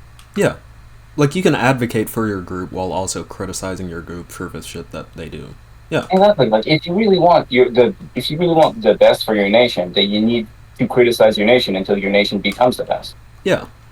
Which is what my issue with the segment that I was going to do on JJ McCullough, that was my issue with his video. The fact that he was like fucking ranting, which he's a conservative, of course he's gonna do this, because a lot of conservatives have this idea about, oh, you should be grateful about like the nation that you were born into and you should never criticize it. Like his entire video is about how, you know, Americans should be grateful about the nation that we live in, even though the nation has become increasingly less, you know, fucking homey to a lot of people who live here. Yeah, and also, like, what I saw is, like, JJ McCullough was using mainly, like, the economic argument, which is, like, look at how wealthy your country is. It's like, yeah, look at where that wealth is concentrated and how it's blocked out from most of the population's hands, and how many services are actually, like, completely inaccessible because of wealth disparity and the fact that, and privatization. Woohoo! That's amazing. Yeah. And I was like, what is it worth to have a higher than average, median revenue if that revenue just is pumped dry from your pocket? Yeah. Yeah. It's completely worthless. Right? It's like having a rich country with poor people is worthless. Yeah. Your GDP can be as big as you are while having your population be like dirt poor. Yeah. And because of the cost of living. So it doesn't make your country rich, it just makes your GDP. Yeah. Wealthy in number is not wealthy in practice. Yeah, no, but there's so many conservative economists just like instinctively just go up. They play it like it's a freaking RPG, and they only play one stat. Yeah. And they're the barbarian in Dark Souls, just all strength, nothing else. Yep. Like, good lockpick skill. How's your speech doing? Yeah, it's like that. Yeah. A little bit of Fallout in there. Love Fallout. Although, I don't know. I haven't played much Fallout. I'm scared of what Fallout New Vegas might do to me. Oh God. Well, look, as long as you avoid, the way to avoid the Fallout New Vegas curse, just like, if you have any RGB lights, immediately get rid of them before you play Fallout New Dude, Vegas. I have bisexual lighting right now. Ooh, don't play Fallout New Vegas then. Oh no. Or if you do choose to play Fallout New Vegas, come up with some, like, a nice name to change it to, is what I would say. Well, yeah, well, it's just like, I use bisexual lighting in good portion just because I'm tired of it being used by YouTubers that are pieces of shit in their interpersonal and interprofessional relations. Yeah, it's like that video from a fucking foreign man in a foreign land when you're racist, but like, it's like that shit. I liked Foreign for a while, and then I don't know why, but I stopped watching his videos, and then I popped back into his channel like at random, and then I see this, I'm like, huh. I wonder if like there were any hints of that before. Oh well. And then I didn't watch that video because my sub feed was flooded with reactions to it anyway. Yeah. I was just like, okay, this is annoying, and this is annoying. I hate that like all of these leftist creators are like concentrated in generating drama while saying that they don't want drama, and then we have a whole freaking drama cycle being built about it. Meanwhile, like, who's combating the conservatives during that time? I mean, we're so focused fighting each other. We're not fighting the people who want to fucking kill us. Yeah. It's so fucking stupid, and it's all created by just one clique of creators who constantly want to create the drama and constantly instigate, just to then start playing the victim. Yeah. I mean, I'll be 100% honest. The only way to really get rid of, like, this group of people in a way I don't even want to get rid of the group of people. I just want to get rid of any discussion about each other. Yeah. That's the thing. It's like, oh, you want to do your thing, talking about, like, Star Trek and talking about, like, talking about, talking about progressive stuff? Cool. Do it. And stop focusing on creating those drama cycles just to pump up your numbers and make yourself feel better morally. Yeah. Like, focus on the actual job of progressive advocacy, which is to advocate for progressive things instead of constantly fighting other progressives. Yeah. And I think It is so terminally online as a behavior. Like, as someone who engages in like IRL politics, I look at debates online and like I can engage with them. yeah. And sometimes, I get petty, but then whenever you actually engage in real discussion, real politics, real people in their like face to face, it is entirely different. Yeah. It's like you're living in a like it's like you're living in a hyper sensationalized reality. Yeah. Right? That's the thing. It's like the internet is not like a fake place because it has a real impact on the world, but it is hyper sensational. You need to acknowledge that like all of the emotions expressed online are way bigger than they are IRL. All of the things that people are like like all of the things that like people are sensationalizing about, Yeah. And I will say right? definitely. Except for like when you're talking about legislative action, because then that's just the online sphere commenting on what's happening in Ireland. Yeah. Or like otherwise, it's like, oh, the Barbie movie is anti-man, and then they're going to castrate all of the moids. It's just, Yeah. hey, are you fucking kidding me? Like, oh, Barbie is anti-man. Hey, have you considered that maybe the movie about the biggest feminine icon in the entire toys industry was Might be not made feminist. for dudes? Yeah. Sounds Have like you Barbie. taken into account that you might have not been the target demo? Yeah. Yeah. Like Barbie as a brand has always been not even necessarily explicitly, but it's always kind of been about like women empowerment as a brand. Like, hey, look, It's Barbie's always a been about fucking. Oh it's always yeah. been about girl power, Yeah. like girl balls, and Yeah. it's just like yeah, like essentially the form of feminism that plays into the patriarchy by trying to put women into positions of power without actually changing the system. Yeah, like the fucking president. Have you seen the president like Barbie doll before, where she looks That's like an Hillary Clinton? Yeah, uh, it's really funny. are they gonna make a vice president Barbie, but then they make her black, That would be and they very make her look funny. like Kamala Harris? Fucking Justin Trudeau moment. Yeah, I actually think President Barbie is actually black in the movie, from what I've heard. If there is a President Barbie, I feel like I've heard that in like the grapevine. But there is a President Barbie doll that looks like a fucking young Hillary Clinton. It's really funny. Yeah, yeah. But Laughable. Like all of the conservatives, like they're like complaining about how Barbie is too well, and it's like, bro, go watch Oppenheimer. It's right there for you. yeah, Just go. Is it like, were you drawn to Barbie because the color pink got your attention? Are you attracted to the color pink? You maybe start asking yourself some questions about yeah.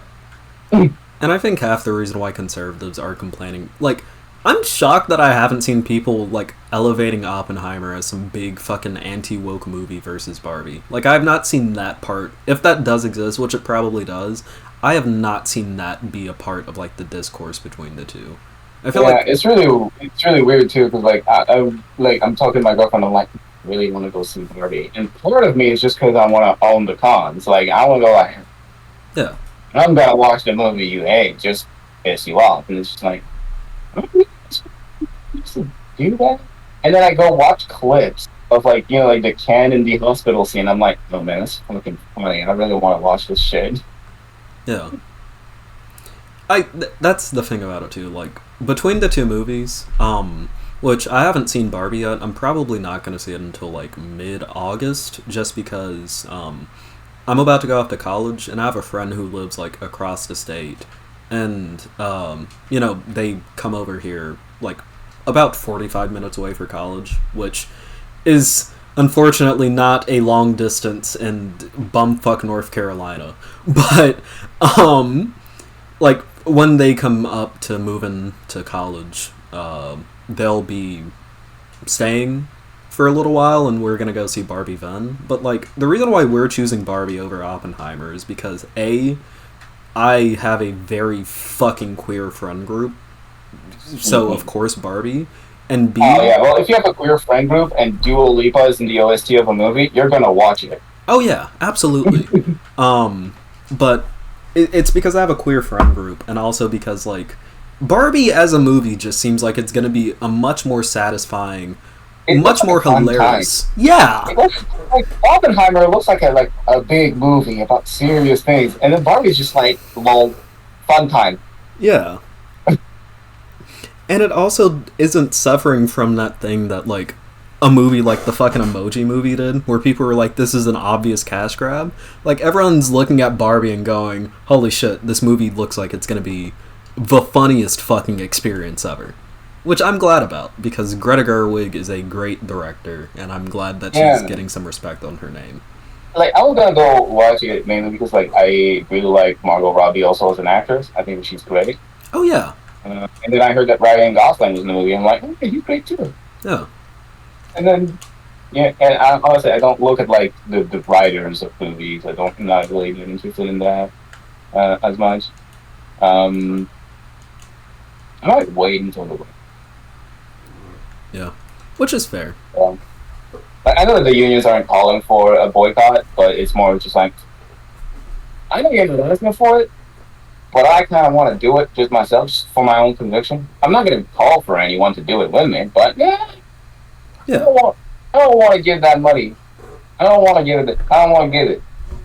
Yeah. I might just sneak into the room. I might just say, Yeah. I might just be gay and decline. I mean, honestly, I feel like it's what Barbie would want. Yeah. Yeah. Well, like, it's very sad that they never came out with a crime Barbie. This President Barbie, there's no crime Barbie. Yeah. Sad. I mean, and then there could have been a Trump Barbie, which would be a mesh of the two. That would have been really funny. Or like a fucking Melania Trump Barbie. How funny would that be? Yeah. She's Slovenian! Yay!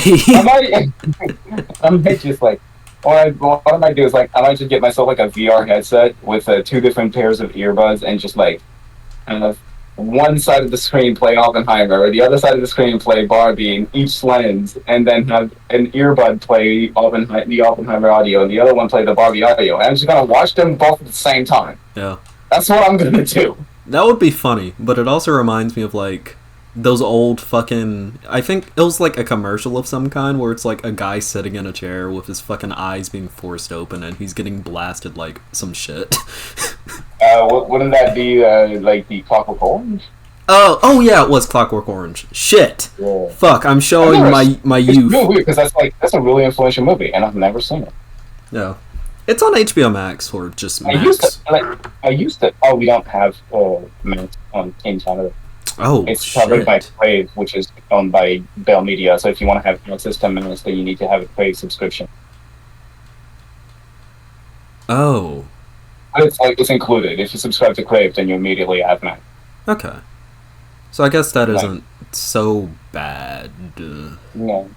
But there's also a lot of interesting media here coming into like other media platforms. Like there's 2.TV, which has it's owned by Radio Canada / CBC. It's just a huge collection of francophone media created by francophones from all across Canada, not just Quebec. Nice. Like there was this show that I just watched called El Toro, which was about the experience of a young Manitoban French Canadian girl trying to become a journalist in the 1960s. Interesting. Yeah, it was a really good show. I really liked it.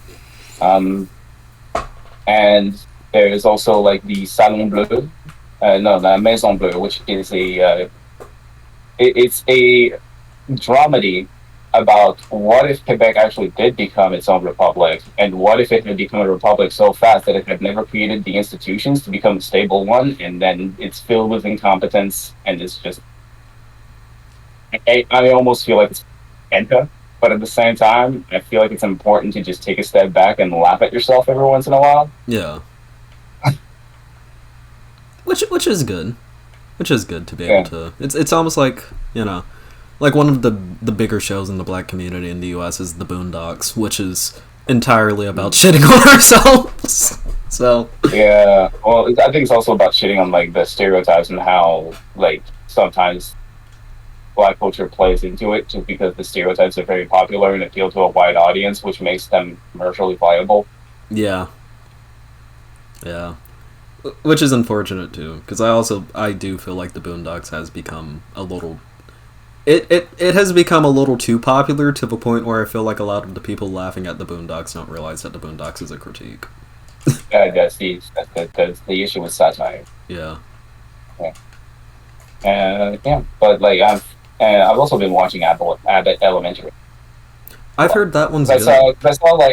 saw Donald Glover like praising it, and I'm like, oh, it's like Donald Glover praising a TV show after he was a writer on 30 Rock and like did Community, and he like that guy knows what he's talking about.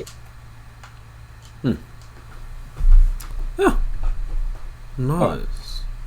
It's about a group of teachers. It's kind of like an office style comedy, but instead of being like Parks and Rec when you're in the government, or being like with The Office where you're in a private company, it's teachers in a Philly underprivileged public school. Yeah. Okay. And That does sound interesting, because it was really funny. There was one scene where she was like, the teacher was trying to teach her second grade class like vocabulary by using Philly slang to draw parallels. Damn.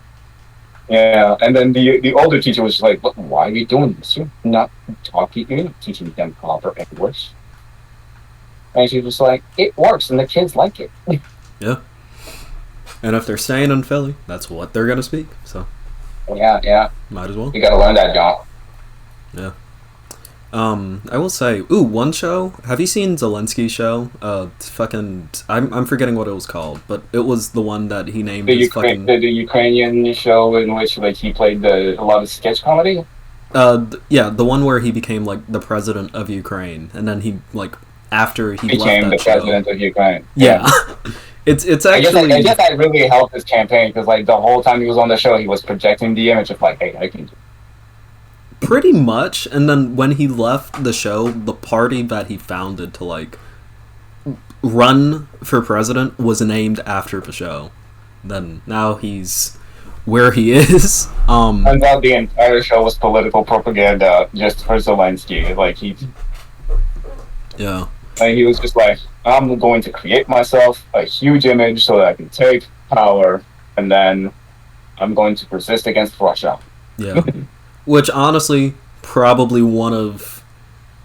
Okay, I'm not gonna do it in like a fucking weird election Twitter way where it's like, and this is gonna increase Zelensky's numbers, but like, to go from being a comedian to being like a wartime leader who was heavily popular in your country, like Zelensky is gonna have statues built of him.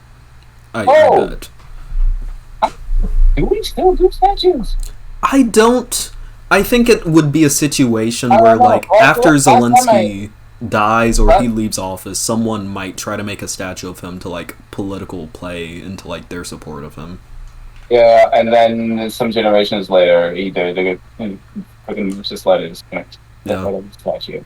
Yeah, we're gonna find out that like Zelensky actually ate fucking babies or some shit, and then it's not gonna be popular. It turns out the entirety of the QAnon conspiracies were true, but only about him. Yeah, yeah, just like some real yikesy shit about Zelensky. Like Zelensky actually unironically likes barbecue chicken pizza. Did you know that Zelensky ate pineapple on pizza? Oh, how dare you! Evil. But yeah, fucking it. Oh yeah, back to his show though. His show is kind of funny, but it does have a lot of like in jokes about like Ukrainian politics. So there's gonna be a lot of shit that you don't get in it, but it's a decent. Well, that might just get me to actually look up a lot more of Ukrainian politics. I've looked it up ever since the conflict started, just kind of understand what was going on and the history behind it. Yeah. But yeah, I've mainly looked in like modern, not so much in more distant history. I guess Ukraine is a very young country too. Oh yeah, very young, like 90s. I mean, Ukraine as like a group of people with a somewhat national identity has technically existed for a while, but like as a country, it's only really since the 90s that Ukraine has existed, I believe. Yeah, similar to Quebec.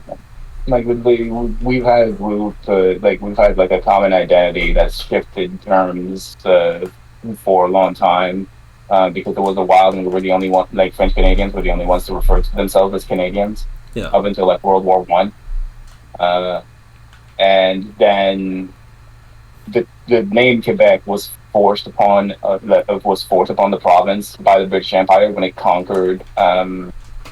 When it conquered after during the 7 Years' War, then they changed the name of the colony, which was the colony of New France in Canada. Now instead it was the province of Quebec, and we still refer to ourselves as Canadian, rather Canadien. Yeah. And then after World War I and after World War II, there was a big push of like the Canadian identity, and essentially like the rest of the country just kind of co-opted the term, and then we were like, okay, well, like we don't identify with y'all, and you took our name, so we're gonna take the name that you imposed on us, and we're gonna reappropriate it. Yeah, which I think is good. And that's how like the Quebecois identity was pretty much formed. Yeah, and it's always cool to see a people group like take a name for themselves that may have been imposed on them in a negative way and turn it into something positive. Like that's even something that happened in like the black community where we had the terms that were used against us and then we switched it, black, and now it's this. Which I will say, I don't know how this goes in Canada because of course that's going to be different, but like for me personally, we don't refer to y'all as African Americans. We call you black. We just don't call you the black. Okay, thank you. Because I will say one of the things that is a pet peeve to me is whenever someone calls me like an African American. Like well, the whole thing about like African Americans, like black people in America, are mainly issued from slavery, which is not the case in Canada. They're mainly issued from immigration. The proportion of the black people who are issued from slavery is extremely small among the black population. Yeah. Whereas in the U.S., it's a majority of black people in the U.S. are descendants of slaves. Yeah. So that's another big difference. It's also like why one of the big accents in Quebec is like the Quebec Haitian accent, because we had a lot of Haitian immigration. Yeah, which does make sense why a lot of people from Haiti would immigrate to Quebec. Yeah, well, same thing with Louisiana. During the 18 and 1900s, a bunch of people from Haiti came over to Louisiana because they were like, speak French. Yeah. I'm going to go to a place that speaks my language. Yeah, which makes sense. Yeah. Makes sense. Yeah, and it's a big issue also right now because we have a bunch of African foreign students who come from French-speaking African countries, and they're applying to come here study in Quebec, and we want to welcome them. Universities approve their requests. And then the federal government is the one who was refusing. Yeah. And we're just like, well, we want them. Yeah. And the federal government is just like, yeah, but we're not sure that they'll go back to their country after they're done with their studies, and then we'll go back with, but your policies to facilitate foreign students becoming citizens. Yeah. Like, yeah, but we're not sure that they're going to be able to actually pay their student fees. They already submitted their financial status. Like they already submitted their finances. It's already been reviewed. Yeah, but like they applied to CJET instead of university. We don't understand the function of CJET. It's like, CJETs have been around for decades. What do you mean you don't understand? And it's just like you can see that the Canadian immigration is just essentially explained. It's plain dumb, and it's enacting racism against. Yeah. So, yeah. This is... It is weird to think that this started as a conversation about video games, and then we got into the racial dynamics of Canada. Yeah, well, we can also talk about like how video games is such an important industry in Quebec, yet so little of it actually represents Quebec. Yeah. And isn't it Like true that like the reason why video games are such a big industry in Quebec is just because like the actual requirements for pay, at least in terms of the video game industry, are lower because because they receive tax subsidies, which is weird that they receive tax subsidies because even without the tax subsidies, the revenues would still be lower than in other provinces. So we would still have the cheaper financial place advantage. Yeah. And it's mainly because like the average salary, the average revenue here is lower. The cost of living is also lower. Yeah, that's that's one of the big issues. So yeah, it's unfortunate. But now after I complained about it on social media, I've actually gotten in touch with indie devs from Montreal who are creating games about Montreal. Yeah.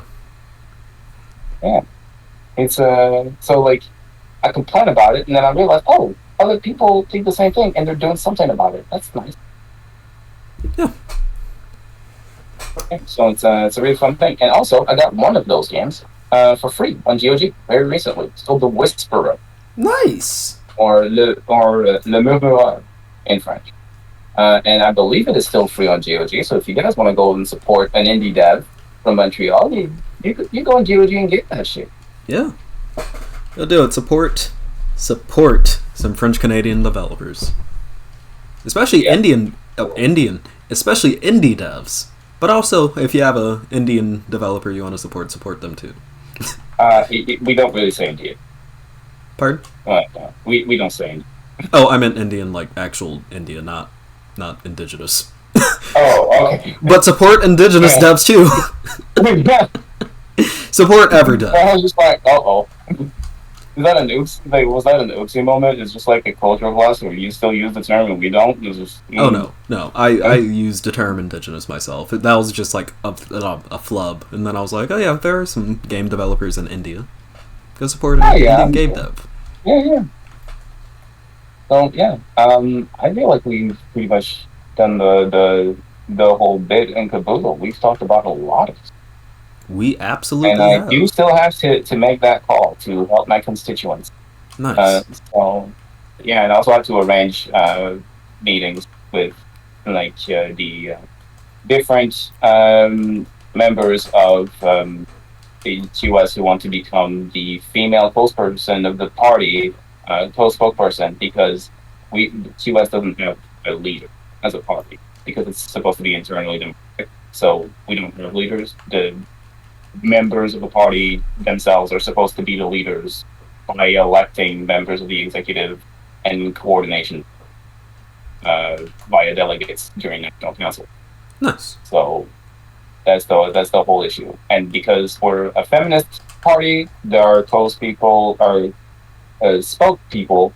are always two. There's always two of them. There's always a man. There's always a woman.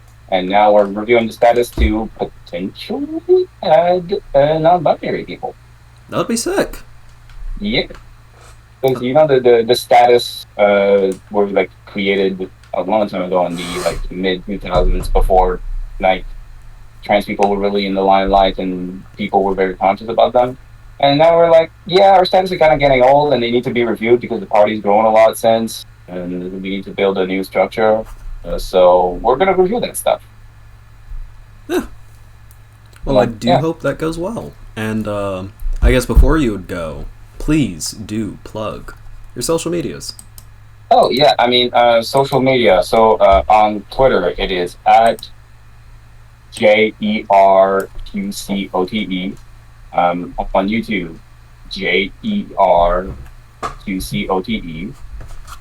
Twitch, JerQCote. Instagram, JerQCote. Threads, JerQCote. And Blue Sky, JerQCote. Good. Everywhere. Nice. I'm not giving you my Reddit. I'm not going to give you my Reddit. I'm not going to give you an opportunity to see my Reddit moments.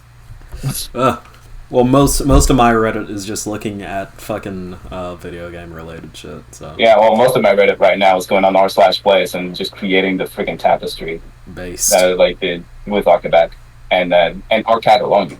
We have an alliance going on. Nice. Hey, fucking Catalonia's base too. I feel like Catalonia did not get enough talking space among the American left when they should have.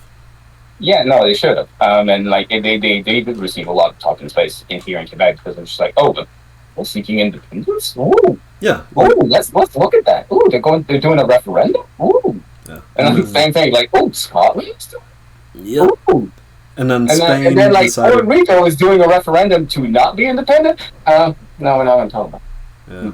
And then, of course, Spain had to do what Spain does and go authoritarian for no fucking reason. Because fuck. Hey, colonialist moment, am I right? Yeah.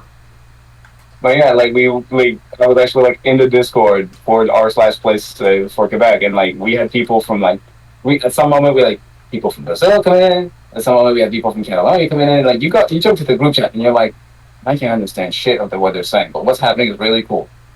Yeah. And we're just like sharing designs together. And at some point, I wanted to change the Q in Quebec by the logo of the SQDC, which is the state-owned enterprise that we use to sell weed. Oh god, that's great. Yeah, it's really funny too because our current prime minister is against weed. Um, he François Legault, and so that's why he like restricted access to only people 21 years old and over. He doesn't allow people to grow it in their home, and he's nationalized the whole weed distribution and production industry uh, under the SQDC, similarly to how we've nationalized alcohol distribution under the SAQ. And we've also nationalized gambling under Local Quebec. And the gambling bit, it was definitely a mistake. Yeah. Yeah. But if the It's state. like when the state has an interest in maintaining the profitability of vice industries, then it kind of becomes like game publishers who rely on big whales to finance their microtransaction games. Yeah. Is yeah, and the big issue though is that Local Quebec is kind of like has a mandate to have a certain level of profitability, but also to regulate itself so as to reduce the risks of gambling addiction. And it's like, oh great, you've given the same institution two different mandates that run in direct conflict. Yeah. Whatever would happen. Would it like favor the people or money? Oh wait. Oh no. I do wonder. Yeah, that's the whole issue.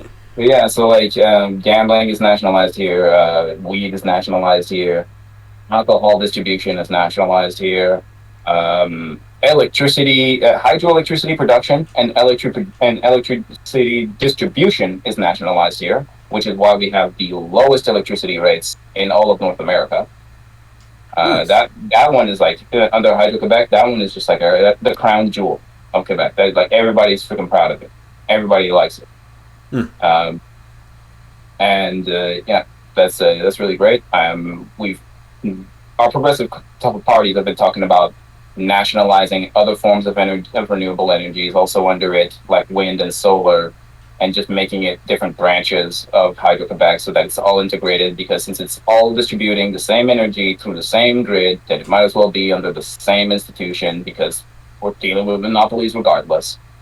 Yeah. And I'm the one here who's like going, hey, yo, maybe the left should be like pro-nuclear and shit. Yeah. Like, hey, like wind farms, like they're great, but they take a lot of space. You know what doesn't take as much space? Nuclear. Yeah. Yeah. What's actually greener than hydro dams? Nuclear. Yeah. You know what's super efficient? Nuclear. Yeah. But the whole problem is that like we don't have the expertise, so it would take a lot of while to build it up. Yeah. The infrastructure built in. And there's also the whole issue that like everything nuclear is way more regulated by the federal government, which makes it so that like we have a deterrent from implementing nuclear energy because we don't want the federal government in our backyard. Which is fair. Yeah, so that's creating a whole of nuclear NIMBYism. Yeah. So that's a big issue. That and because like there's still the whole like ecological mentality of the early 2000s. It's like nuclear is bad. What if Chernobyl? Yeah. Which I personally Listen, I'm not one to really claim psyop shit. I unironically think that like the anti-nuclear sentiments were like entirely fomented by the fucking oil industry. Like, I wouldn't doubt that it was that it yeah, had a hand to play in it. You know, it's like the Koch brothers that financed the so-called citizen group that then lobbied the population and mobilized the population against a railway expansion project in Kansas. yeah, And it's just like they you know like they hire people who tend to be activists to then mobilize the real population by spreading misinformation and then getting them to essentially vote and mobilize against their own interests. yeah. Which is But bullshit. yeah, hey, and you know what? This is how actually incumbent capitalism stifles innovation. Yeah, Like in capitalism, oh yeah, the system of innovation, except everyone who benefits from the status quo is then mobilizing their capital to preserve the status quo in like having an like despite innovation being good and in spite of innovation taking place. hmm. Same thing happened with freaking Edison and Tesla, right? Yeah, Same thing. And same thing happened with also like Facebook buying out Instagram as soon as Instagram started presenting itself as a form of legitimate competition. Oh, how do we get rid of the competition? We buy it. hmm. Uh, so, Capitalism. yeah, capitalism. Super capitalism. Indeed. But yeah, I had fun talking with you. I always have fun talking with you. You always Yeah, present some. I always have fun chatting with you too. Yeah, Just like I always had fun chatting with Cherry. yeah.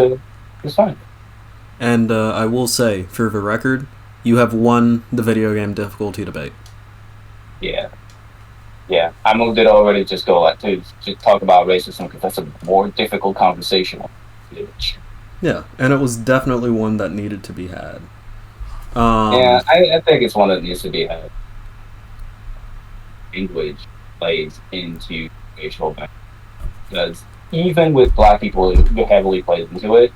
Of like when it comes to AABE, and then it's like, hey, speak proper English, speak American. Yeah, Yeah, and it's freaking frustrating. And the same thing that happens too with like France, where like whenever if you don't speak specifically metropolitan French, they'll just look down on you and treat you like a peasant. yeah. Uh, Which is I do think we should disheartening. implement some parts of Belgian French, like the way that the way their numbers work. Like Really? instead of going like instead of 70, we'll say 70, which means 60-10, Yeah, right? yeah. But in Belgium, they'll say 70. Oh, that's so much better. Yeah. Yeah, I'm just like, oh yeah, that's simpler. Let's do that. Let's just implement that. Instead of having to do math, because I Um, mean, I'm not I saying that I like that. know French, but I took French like from sixth grade up through 11th, so I definitely know counting wise. Which the French you get taught in the U.S. is American, not American French, French. So Yeah, or like like metropolitan French, which is also what we study here at school. yeah.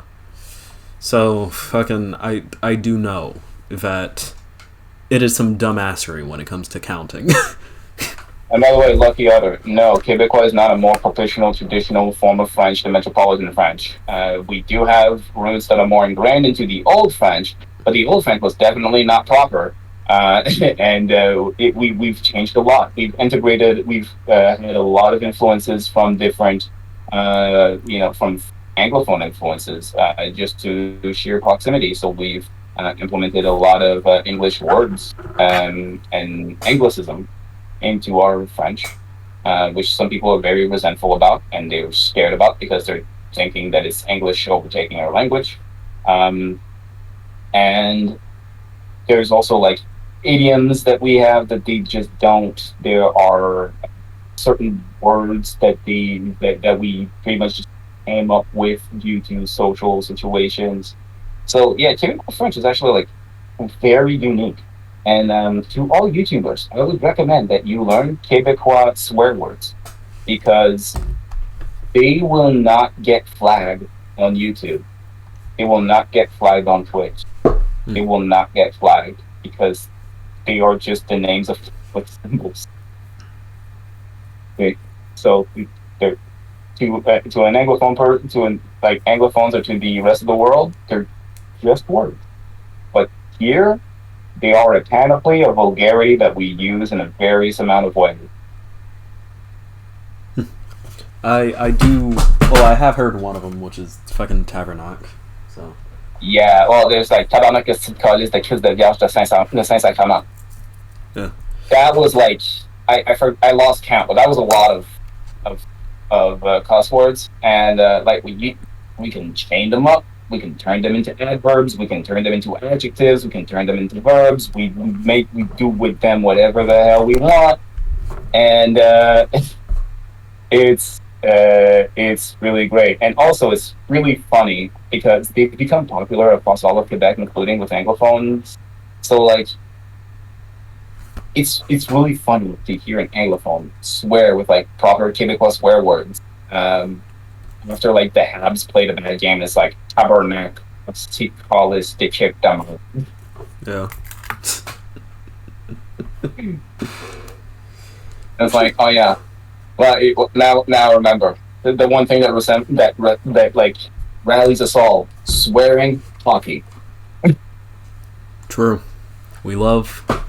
Everyone loves a good cuss word, unless you're like really not into cussing.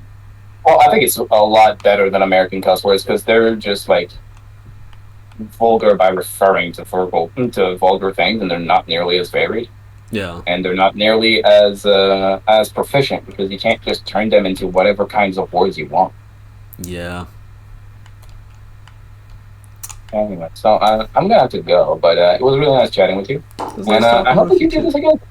Well, when I start streaming a bit more. Yeah, just shoot me a DM whenever. Absolutely.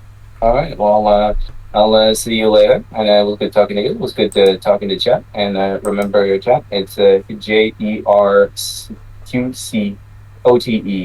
pretty much everywhere. Mm-hmm. And I will be glad to have you as part of my audience, even though you might not understand what you say. I'm streaming only. Yeah. Because I will be streaming in French. What? All right. Well, you have a good one. You too. I'll talk to you. Bye. Adios. Alright. That was a good conversation. Always like talking to him. Very fun guy to talk to. That was a 2-hour long conversation. God damn. Okay. That's nice though. That's nice. I always like talking to him. Good dude. Fun moot. So yeah, if you like this video, make sure to like, subscribe, hit that bell icon. Join me in the Discord, links down below. Follow me on Twitter, you know how it is. I love you all, and I'll see you all in the next video. Peace.